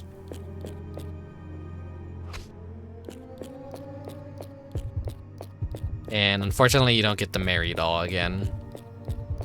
The game remembers that you picked that up, but...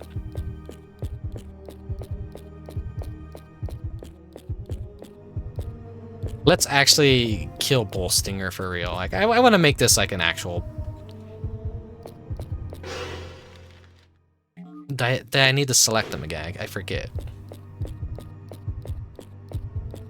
Or do I just go up there and just fight them again?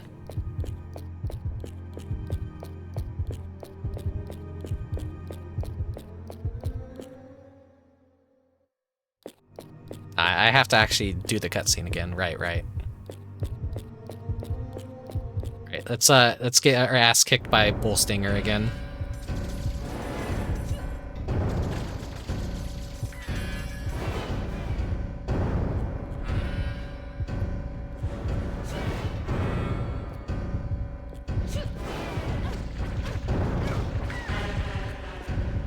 You just try and get into the rhythm.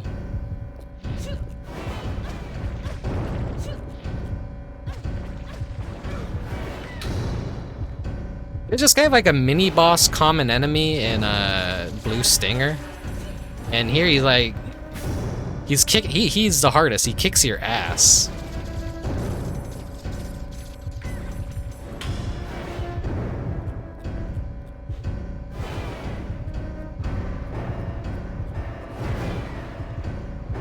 I'm gonna need to actually get good at combat if I want to do the new game plus boss for you guys.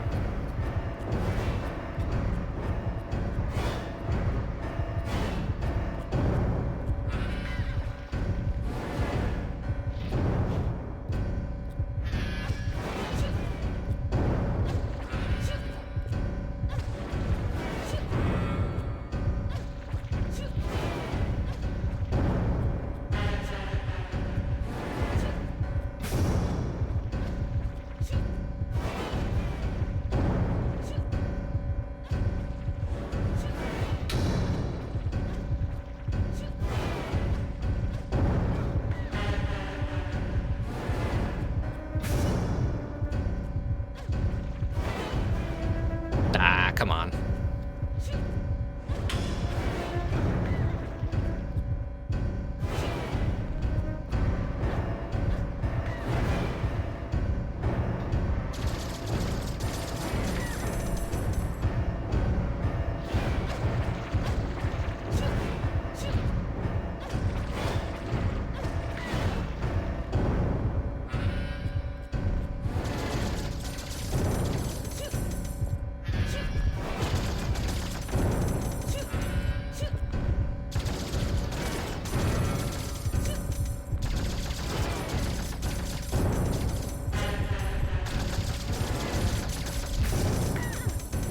No, no, no, no, no. Am I gonna bleed out before I get to cutscene? No, I did it. I did it. My heart is like, oh no, no, no, no, no. Ah, yes. Excellent. Fantastic. I haven't had this much excitement in a long time. Very well then. I shall present you with $100 million. And here, for the fanfare, is the Michael Reynolds Orchestra. Here's some fucking photorealistic animated GIF, people. It's just the same guy, every row repeated. Model. My model has a mind of its own tonight. Here, I present you $100 million. All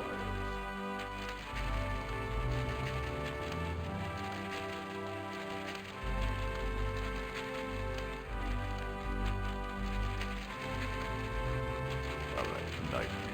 Hope to see you again someday. Congratulations. Good luck. Bye-bye. Bye-bye. And that's our unsatisfying ending.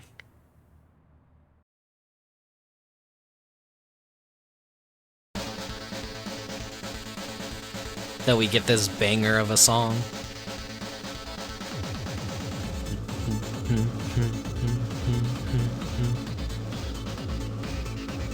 Yeah, what was I gonna say?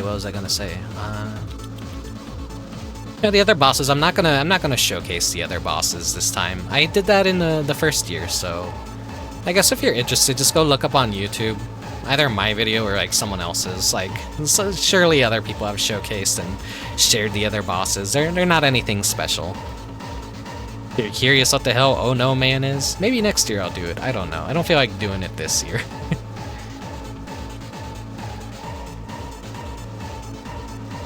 This playthrough isn't really representative of what an actual playthrough of Illbleed should be. This has been more of a being an idiot and as stupid and reckless as possible. I'm pretty sure I prefaced enough saying like, please don't like let this be your first impression of Illbleed, that it's like super easy and that you could just run into all the traps and not die, because like I know what to do and how not to die. Bull Stinger is still a fucking tough ass fight. If you want the hardest final boss of the normal ending, choose Bull Stinger. If you want the easiest one, do Donald Cashman. If you want the middle hard one, do Oh No Man.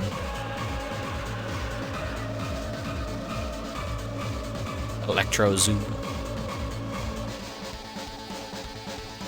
Oh No Man is very funny. There's a giant headless buffoon with some sickles. And Donald Cashman pretty much functions exactly how he functions in the stage, I'm pretty sure. But like without the infinite health.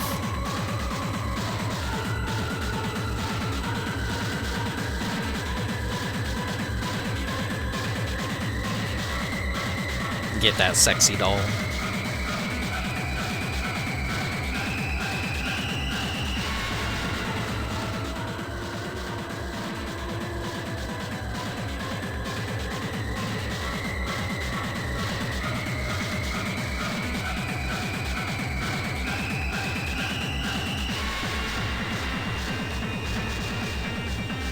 Here's like a bootleg fan-made Illbleed OST vinyl out there that sells for like $200, $300. There they are, the best characters in Illbleed.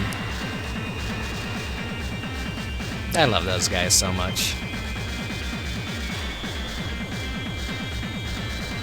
They're like the first thing you see the moment you gain control.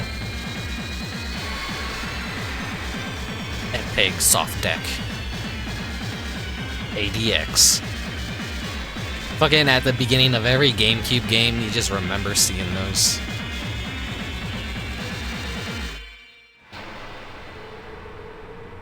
Sega Corporation 2001. I kind of hope Sega has the rights to this game. Because please don't let this game fucking be rotting in a dumpster somewhere.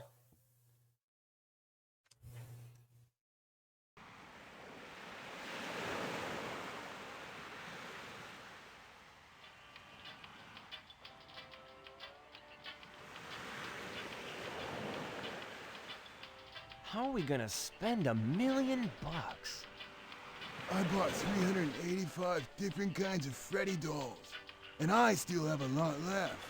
I invested in the stock market. You really trust the stock market? I don't know. I think so. Eriko, what's wrong? Oh, nothing. Stock Never market mind. is fake. It's not real. She's probably in one of her philosophical moods. Hey, Eriko, are you thinking of your secret love or something? Maybe it's me. Yeah, I wouldn't mind that at all. He's right there, Kevin.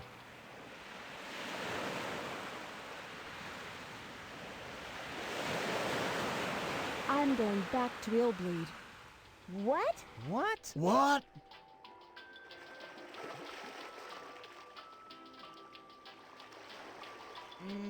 If she goes, I go.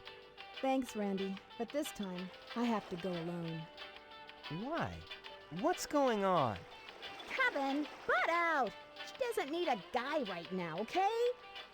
Wait for me, guys. If I make it back, I'll probably be a changed girl. We'll be right here, waiting and praying. I'm sure you'll make it through, but be careful and don't change too much.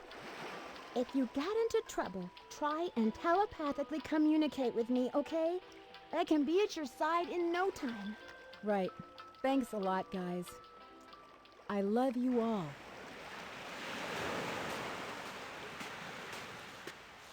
The best way to end your horror game is with a beach, honestly.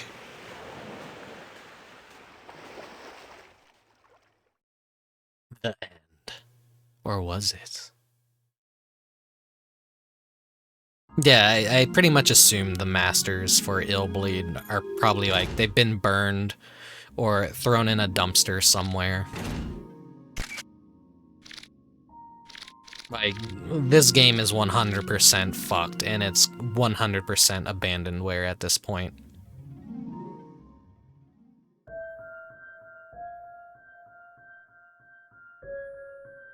Well, that's where the run would end.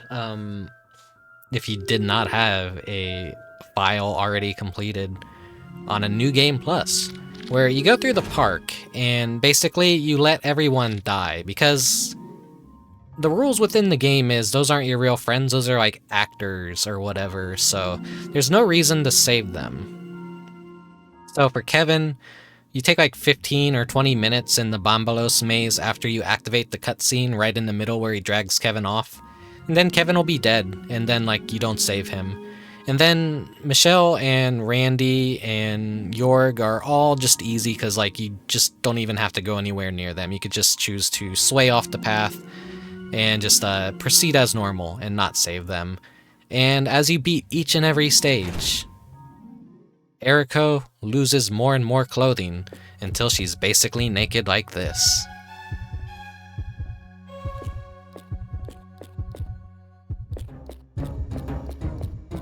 So I always have this save file just on hand now for any future Illbleed runs. I could just show you guys the real ending. Pretty much that's the only difference between New Game Plus going for the true ending is just don't save any of your friends. It's very fast when you actually skip all the cutscenes. It's like about 3 hours, probably even faster if you remember what to do for everything.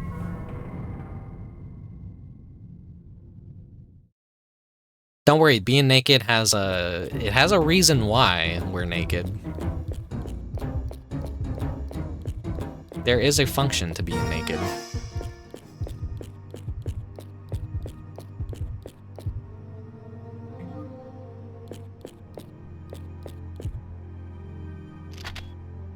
Got the machine gun, got the axe.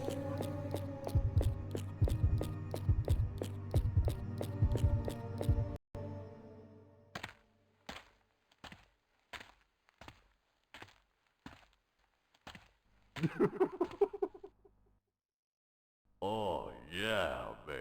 Now that's what I call a body. Whoa. Come a little closer. I mean, you're going to need someone.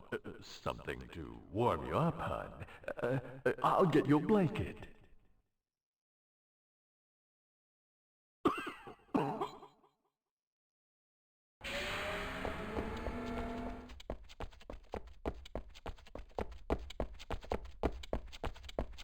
Dad! Erico? So it was you, Dad. I knew it.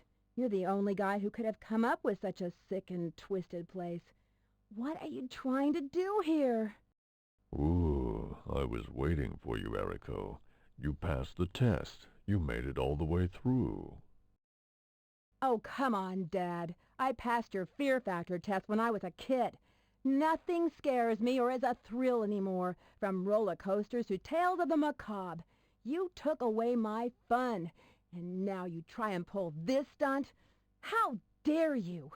You're a maniac. Out of your mind. Aha! Music to my ears. I consider that a compliment, you know. I experience life at its fullest when someone is scared out of their wits, when someone yells out in agony, when they lose all hope and forget about themselves for that moment. That's the biggest adrenaline rush of all, and I feel it too, along with them. Illbleed brings a great heightening of the senses to everyone, and especially to me. You were always such a clever girl, my dear. So it's no surprise that you finally saw through my ruse, my excuse to see you. See me for what? To shock you at last. You can't imagine what it did to my ego when nothing I did or put you through could scare you. It was as though I was a failure at my ultimate goal. It's all I've been able to think about for the past 10 years. Notice how his I shadow committed crimes to support circle this hands. creation. I had to make Illbleed, to shock you, to scare you, to terrify you, once and for all. You're a lunatic. And what's your excuse? Why did you come here if you knew I was here? I want my sense of fear back. You stole that from me. Sense of fear, eh? There's only one person I know who'd be capable of shocking me back into a normal human being. One that has a natural fear of the unknown, a dread of danger, and who can feel the thrill of panic and surprise. Let's see now. Aha! Yes, you are just in time. I was hoping you'd be joining me, so I prepared a little gift, you know, to celebrate our reunion. After all, 12 years is a long time, and you deserve a little pressy. Present? I prepared 3 special shock events in my VIP room. My own masterpieces, shall we say. Very special indeed. Special?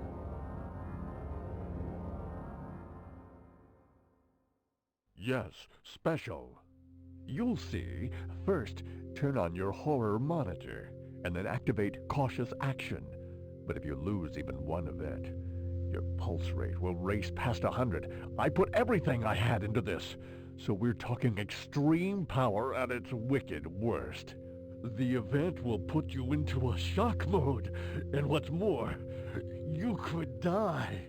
Erico, this is the chance you've been waiting for. I want you to get shocked, scared, terrified. So he says these are very fatal, but they're actually not. Now, maybe if you don't upgrade anything, maybe they are. There are the memorable items of your infancy in 3 of 9 monoliths found in the museum. Your mission is to find all of those items. But some of the monoliths are linked to shock events. These shock events are very strong, so get the special horror monitor specially made for these violent events. from me, Michael Reynolds. However, you have to be aware that there is an important difference between the two horror monitors. The special horror monitor consumes several times more adrenaline than the normal one. The amount of adrenaline you have will allow you to use the special horror monitor 3 times. Even if you succeed in finding and warning the monoliths, no adrenaline... Thombi. Thank you for the raid, Thombi. Hey, let me do a quick shout out for you real quick. We're in the middle of a cutscene.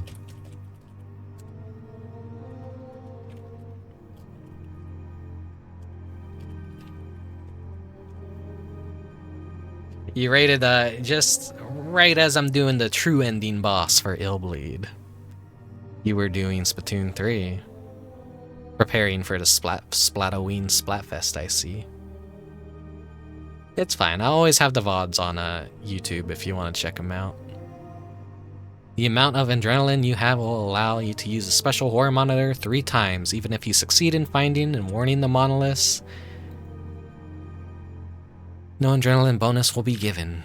When you find all 3 items, you win. If you die from shock, I win. Well, are you ready? Now our game of death begins.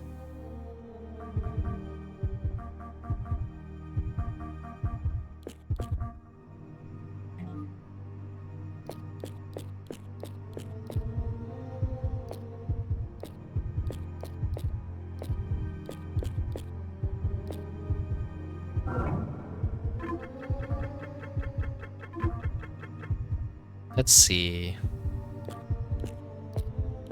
Are we lucky or are we unlucky? Welcome to the stream, everyone. we are unlucky. The most disgusting trap in all of Illbleed.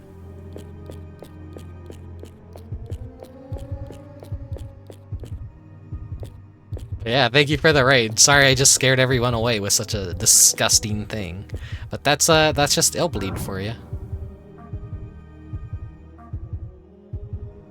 You don't really know which is which. No adrenaline.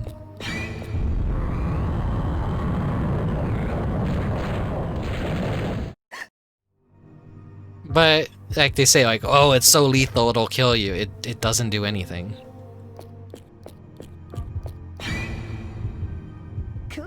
They've seen worse? Okay. Illbleed is a game that is very near and dear to my heart, as insane as it is.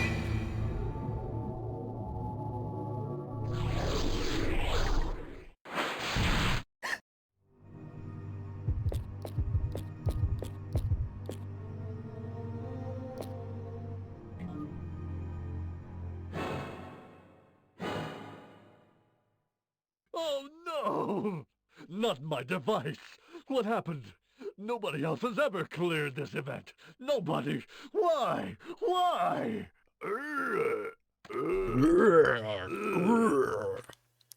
She just grabs the ass for no reason. You haven't evolved at all. This trick was way too obvious. Is this all you can come up with in 10 years' time? If you really want to shock, to scare, and to terrify someone...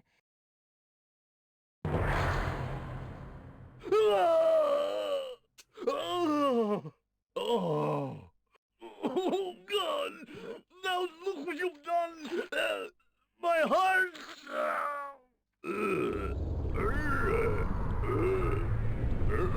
I love that so much. Everyone I know owns a copy of Illbleed except for me. Like, ah, man. I kneel. If you, like, Google Illbleed, that right there is the first result of what the fuck you see. Okay, now, she's crawling around. That's what happens with every character in normal combat in Illbleed if you play as anyone but Eriko, which sucks. This is like the first time Eriko has actually been afraid of something.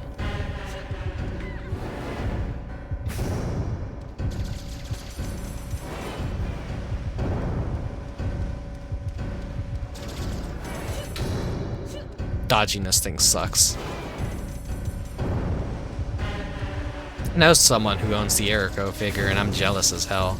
They have a Japanese copy, a English copy, the guide, and the Eriko figure from the, what was it, a lottery? A Japanese lottery is what passed those out or something. That's like an exceptionally rare item, I feel. No, on the back of the action figure, they teased it as if there were going to be more Illbleed action figures, but they just used the game models instead.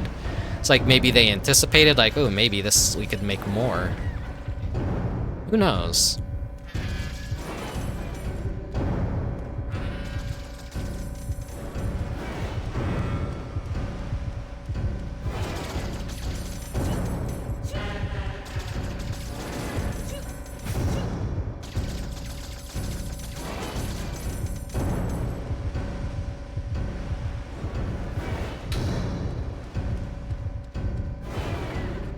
Damn it. Not really good at dodging that one.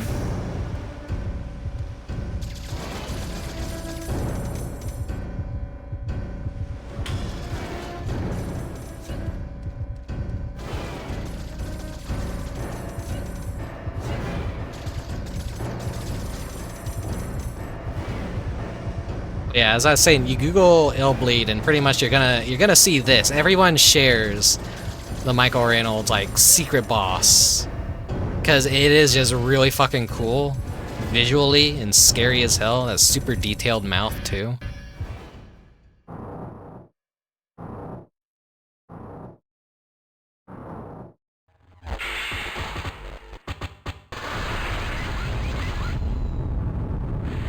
Low poly with really good texture work can be really fucking scary and really fucking gruesome.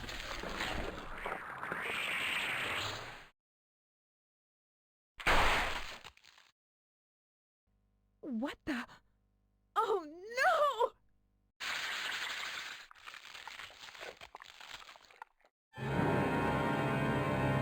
no! The battle stance. So she's on her butt again. She's actually afraid for the first time. Like, actually afraid. And the boss just gets so much free hits in on me. It's unfair.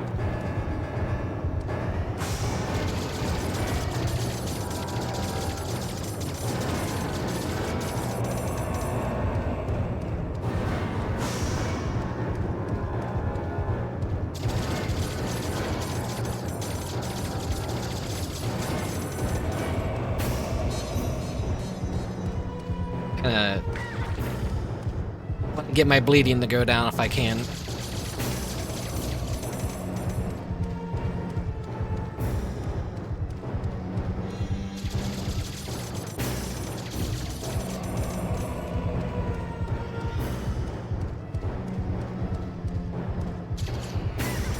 It sucked to get done in by the bleeding.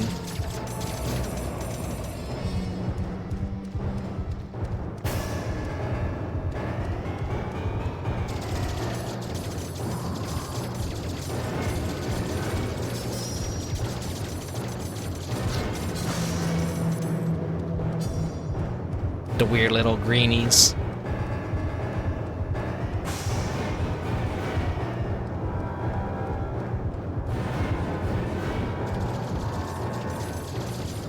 Okay. Yeah, feel free to, like, go take care of what you need to take care of. Like, after a stream, it's like, you generally need to, like, take a break, because streaming, sitting in the same place for a long time could be fucking hell on your legs, and, like, if you haven't eaten anything or drinking anything, it also really sucks. So definitely go take care of yourself.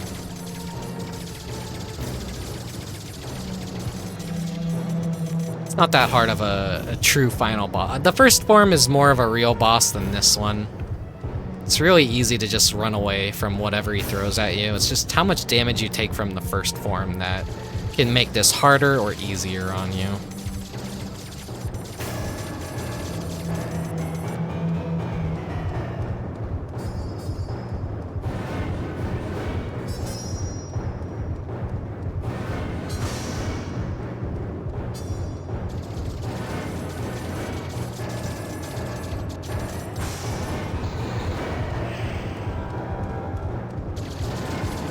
So you never want to stay close to him, because he can do that.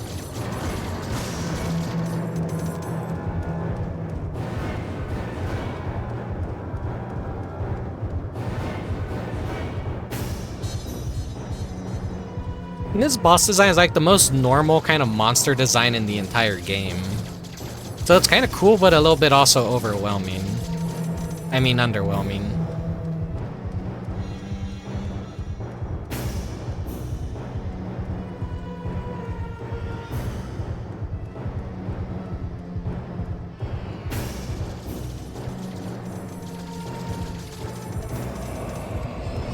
He's actually gonna do the ghost attack.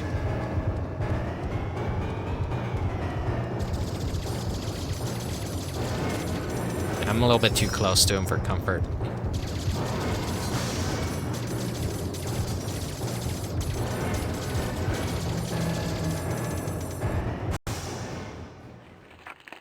It's a little bit Monster Manual, maybe Todd McFarlane. Yeah, I could see the Todd McFarlane influence. It does kind of look like that one guy from Spawn. I forget his name.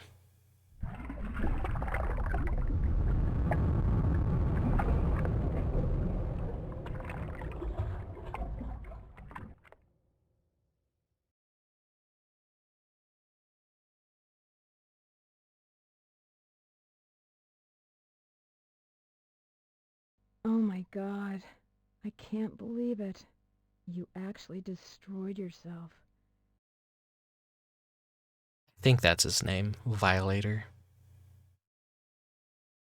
You finally did it. You scared the living hell out of me.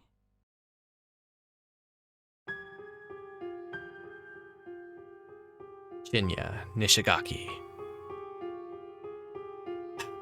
Brilliant bastard.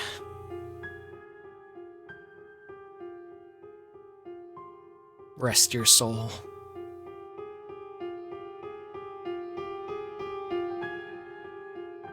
So instead of like the upbeat horror music for the normal ending, we actually get this sad piano rendition of the theme. So if you do worse at the game, it is more of a horror game. Yeah, pretty much. That's how Illbleed functions. I played this very bad on purpose. Because like I said, I know this game like the back of my hand. And it allows me to do a lot of dumb shit and do all the risks because I know what to prepare for beforehand.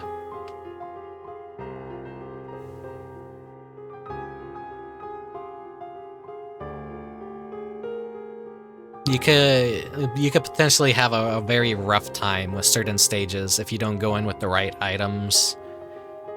And some enemy encounters are very frustrating. It's like, especially like the 3 worms in Killer Department Store, which is a forced encounter you can't run from. And that's honestly one of the hardest fights in the game, in my opinion. That level doesn't really give you a whole lot of items to work with too, so that also sucks. So really, stock up before you do Killer Department Store. It'll be worth it. It'll save your ass in the long run.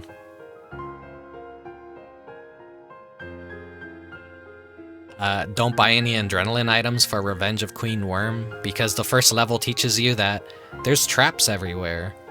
Disable the traps, and then you go into the next stage thinking, oh, well, okay, some adrenaline items, they're very expensive, the most expensive out of any restore items. I'll stock up on some of that. And there's no traps. That entire stage plays different from the first stage and throws all the rules out the window. So it's like, that's funny.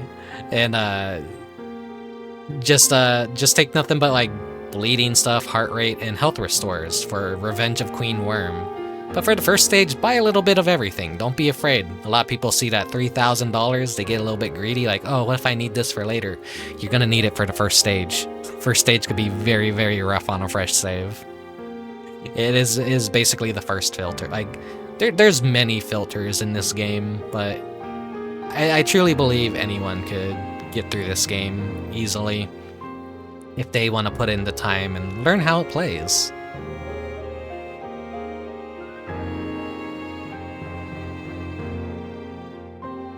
You're sitting on top of a gold mine, basically, if you own this game and you're just like, whatever.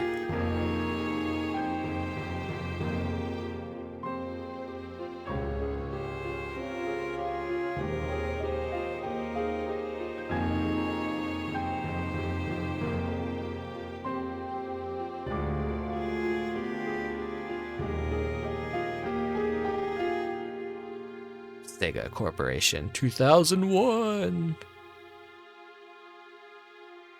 Young Eriko and her father. He did love her father, even though he scarred her poor ass with all these monsters and mazes and all kinds of horror stuff.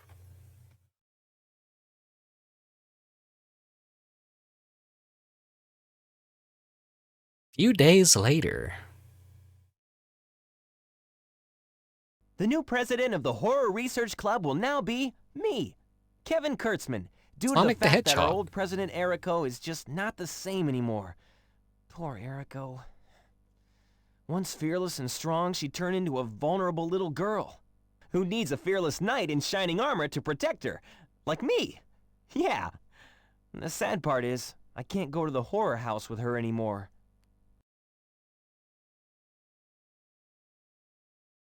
He's been traumatized for real now.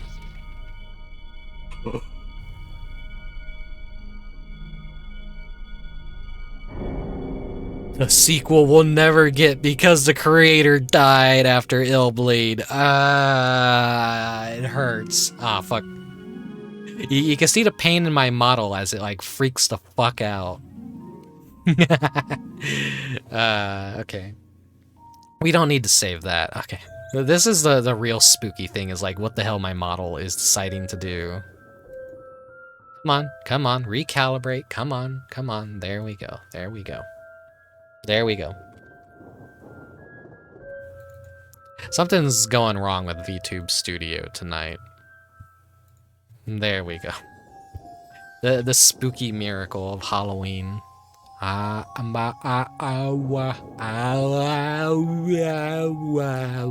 Sorry, I'm doing this so my model kind of reacts better. It's kind of, Anyway, it's time to show you guys another secret of Illbleed.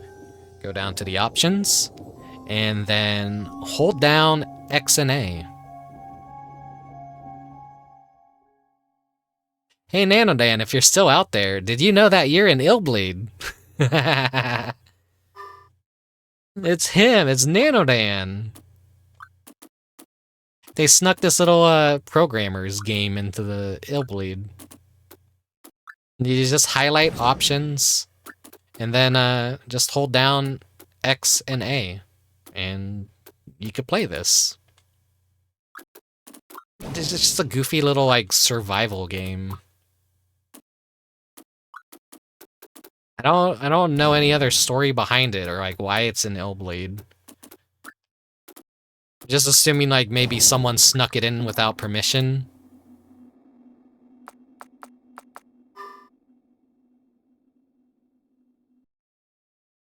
Someone was being a cheeky bastard. He died of a heart attack. Almost fitting considering this game. Yeah, that's what I always say. It's like of all the ways to die, it's kind of like a strange irony.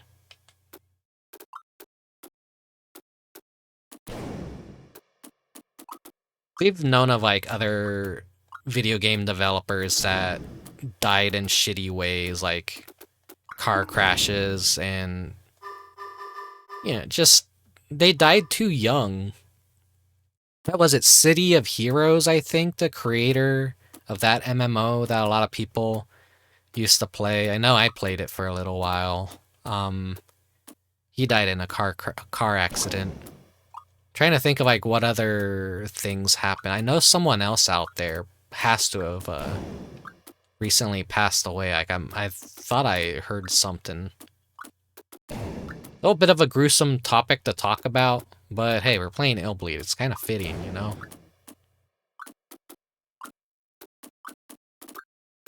Oh, shit. This is not a very balanced game.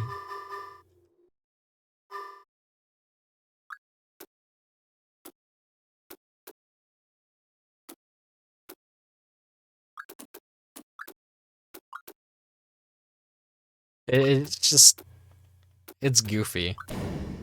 If only Nanodan were here, or if he were paying attention, he would He'd probably be freaking out right now. He'd be like, what the fuck? I'm an Illbleed? I have to play this game now. I'll try and convince all my friends ever to fucking play Illbleed.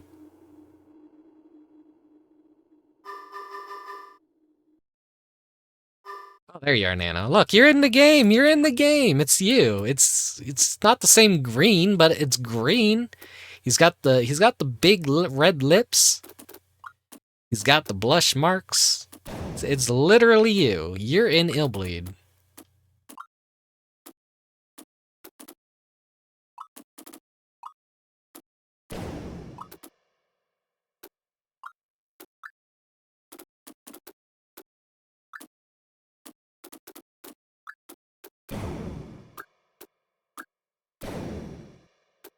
Little green goon just trying to survive this onslaught of nails coming down from the ceiling.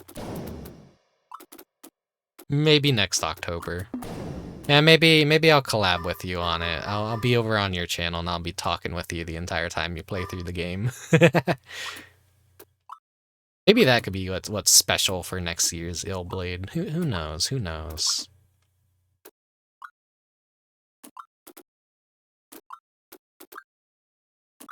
By then, you'll have forgotten everything that happened in the game, probably. Yeah, that's your reminder that you're still in Illbleed, is it has the same pause that the main game has.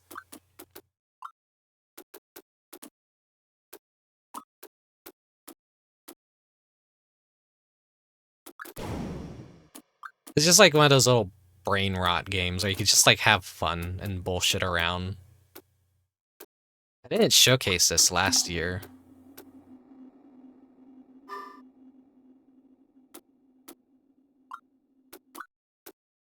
I was so nervous about making last year's run so perfect and so informative about the game that like this year is a lot more relaxed and hands-off and doing all kinds of dumb shit, so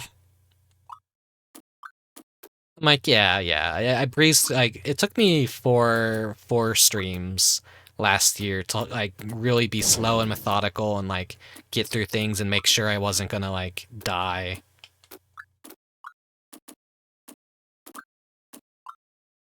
Because I really always get, like, nervous about game performance when I stream something that I really love, and, like, I want to give it my best, and I want to make sure to cover all the bases if I can, and I forgot about this. Literally a dumb little mobile game, yeah. There you go. That's the Illbleed secret. Like I said, to access it, just go down to options, have it highlighted, hold down X and A, and then it takes you right to it.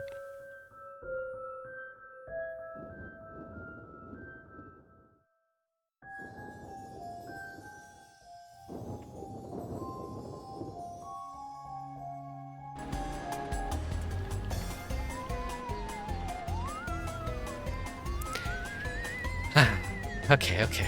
We had some technical scuff tonight with VTube Studio. No idea what's been causing it to act so weirdly. But thank you for joining me for this year's run of Illbleed. Hopefully next year I could do something a little more interesting with it. We'll see. Maybe a run where I play each of the different characters off of a fresh save file, just to make the game a little bit more extra challenging for me. Or, maybe an all Kevin run, maybe a brainless Randy run. There's ways you could play this game that, like, playing all the other characters definitely does add a lot of difficulty to it. Eriko is basically the normal mode, I want to say, but also kind of the easy mode. Because you're not familiar with that mechanic at all, where she falls on her ass and she, like, crawls around and you're like, get up, the enemy is attacking you. If you're only playing as Eriko for the first time and you get to that true New Game Plus final boss, that's the first time she'll ever do that. Brainless Randy. Yeah, he's pretty much fully upgraded too, that I technically could do that next year and be able to make it through the market without having to really worry too much. because he has no adrenaline, and that's the one stage that's just filled with traps. Brainless Randy is such a joke character that hardly functions, so doing that like with a fresh save would be nightmarish.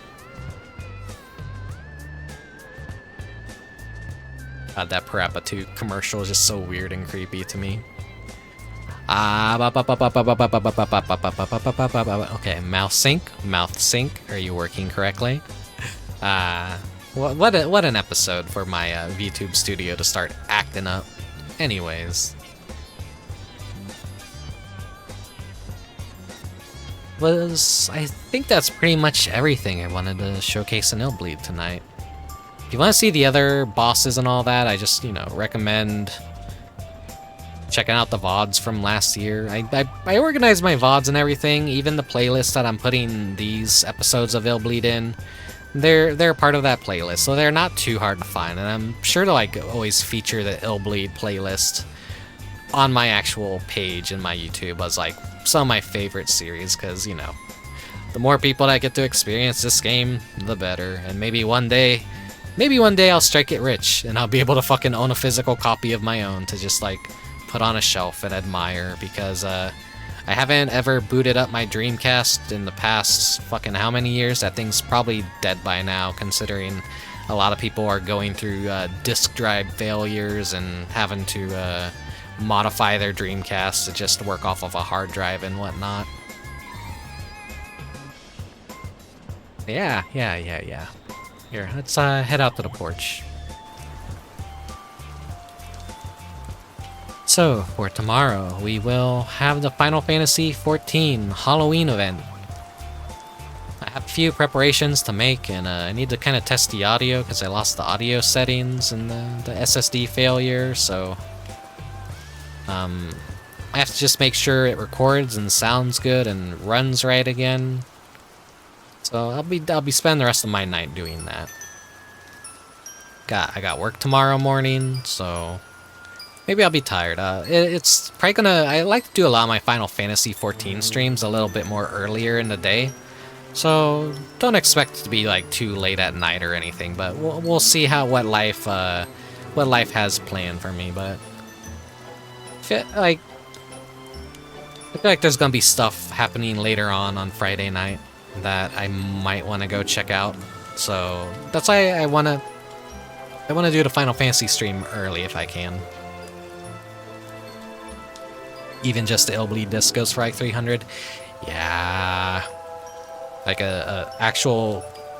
There's recreations out there too that you have to be extra wary about when it comes to buying a copy of Illbleed, because are you actually getting an authentic one, or are you getting a fake recreation? So that kind of stuff sucks. So yeah, potentially an early stream tomorrow, or at least maybe in the middle of the day. It'll be a Final Fantasy event, so don't expect it to be a long stream. It'll probably be a short one. Usually if anyone chooses to miss any of my streams, it's the Final Fantasy XIV ones. I just like to stream the seasonal events. Major content, I just kind of do on my own time at this point. I learned with streaming that not a lot of people really want to watch Final Fantasy XIV, but the seasonal events are always something kind of special. They're a blink and you miss it kind of thing. They're unique to every year, and once they're gone, you can't experience it ever again. So that's why I like to do them, and I like to stream them and record them. Because then I get to archive them, and Wish I could have archived so many of the past events, but I wasn't quite streaming just yet. Yeah, a lot of people kind of showed up for the last Final Fantasy. I was actually a little bit more surprised. Wow, people actually want to watch me play this game? Everyone dogs on Final Fantasy XIV, and I understand. I'm yeah, the fan base is weird, and people are kind of a little bit too passionate about it at this point, that it's yeah. I'm not really indoctrinating anyone into the Final Fantasy XIV cult and you have to play this game with me, it's the best thing ever. No, it's, this is something I like to do in my off time. I've always been an MMO player. I may have amazing taste in video games, I may be incredibly based, but even I like to enjoy a little bit of trash every now and then. Final Fantasy 14, people said. Final Fantasy 14, but with Wick. Yeah, I don't know. I like to showcase the charming points of things, so... Final Fantasy 14 does have a lot of charm. I am that person that quit World of Warcraft because everything started going to shit, and so I went to Final Fantasy 14, and, you know. Best decision I ever made in my life, because holy shit, modern Blizzard is a dumpster fire, and modern Warcraft is even worse. But anyways. I'll stop talking your guys' ear off now. We're fastly approaching 4 hours. Let me see who is potentially on for a raid.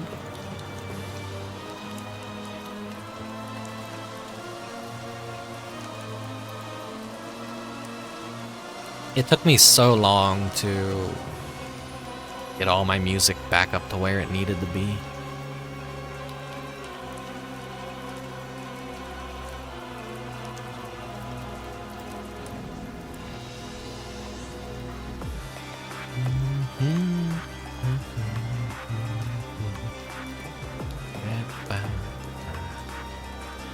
Not really a whole lot of people on tonight. If you...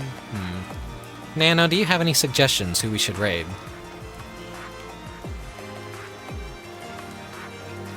Like, potentially anyone new.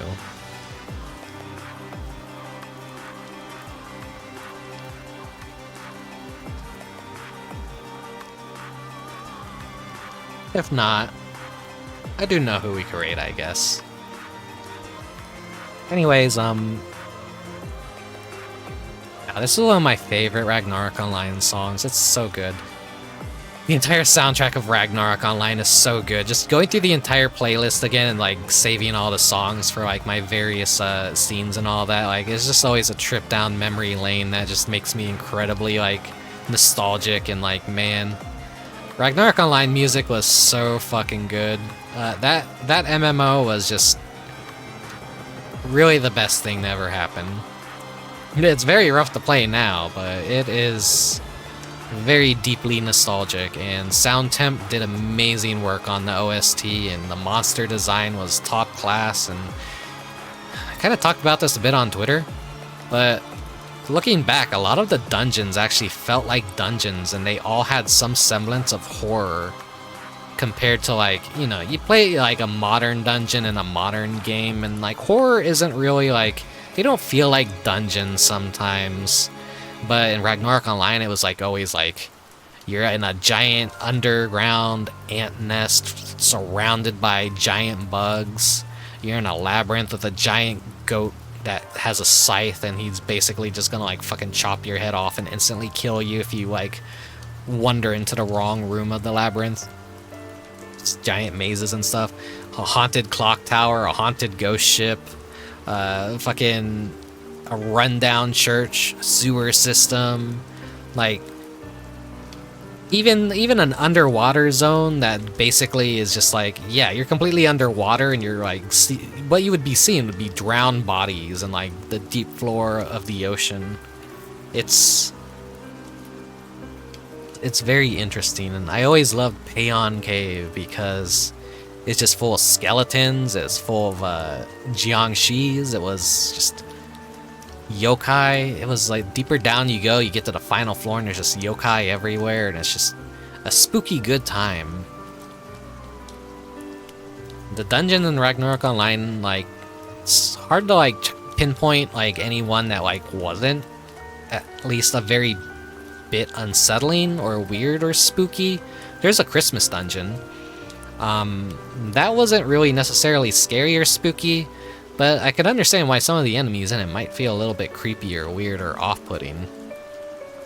And then also, I just forgot.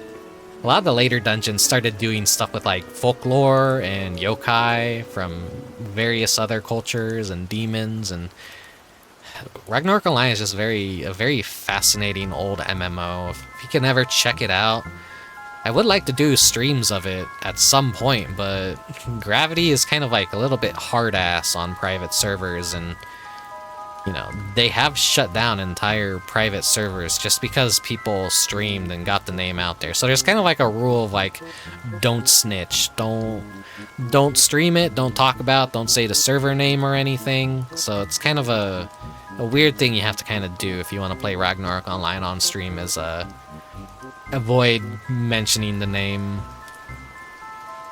But we'll see, we'll see. There's always other Ragnarok Online media that I could stream. There is a DS game. There is Ragnarok Battle Offline. I will stream that eventually. Anyways. Yeah. Sorry for talking your ears off. Let me set up the raid real quick.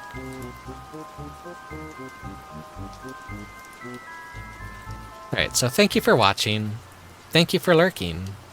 Thank you for joining me for one of my favorite games ever. If you're watching through the VODs on YouTube or Twitch, thank you very much as well. I appreciate all the support. Makes me happy you want to like actually watch 4 hours of some random dude just fucking play through video games. Yeah. I need to not be mean to myself. Anyways, yeah, thank you very much. Have a good night. Take care of yourselves. And see you next time. See you tomorrow. Bye-bye.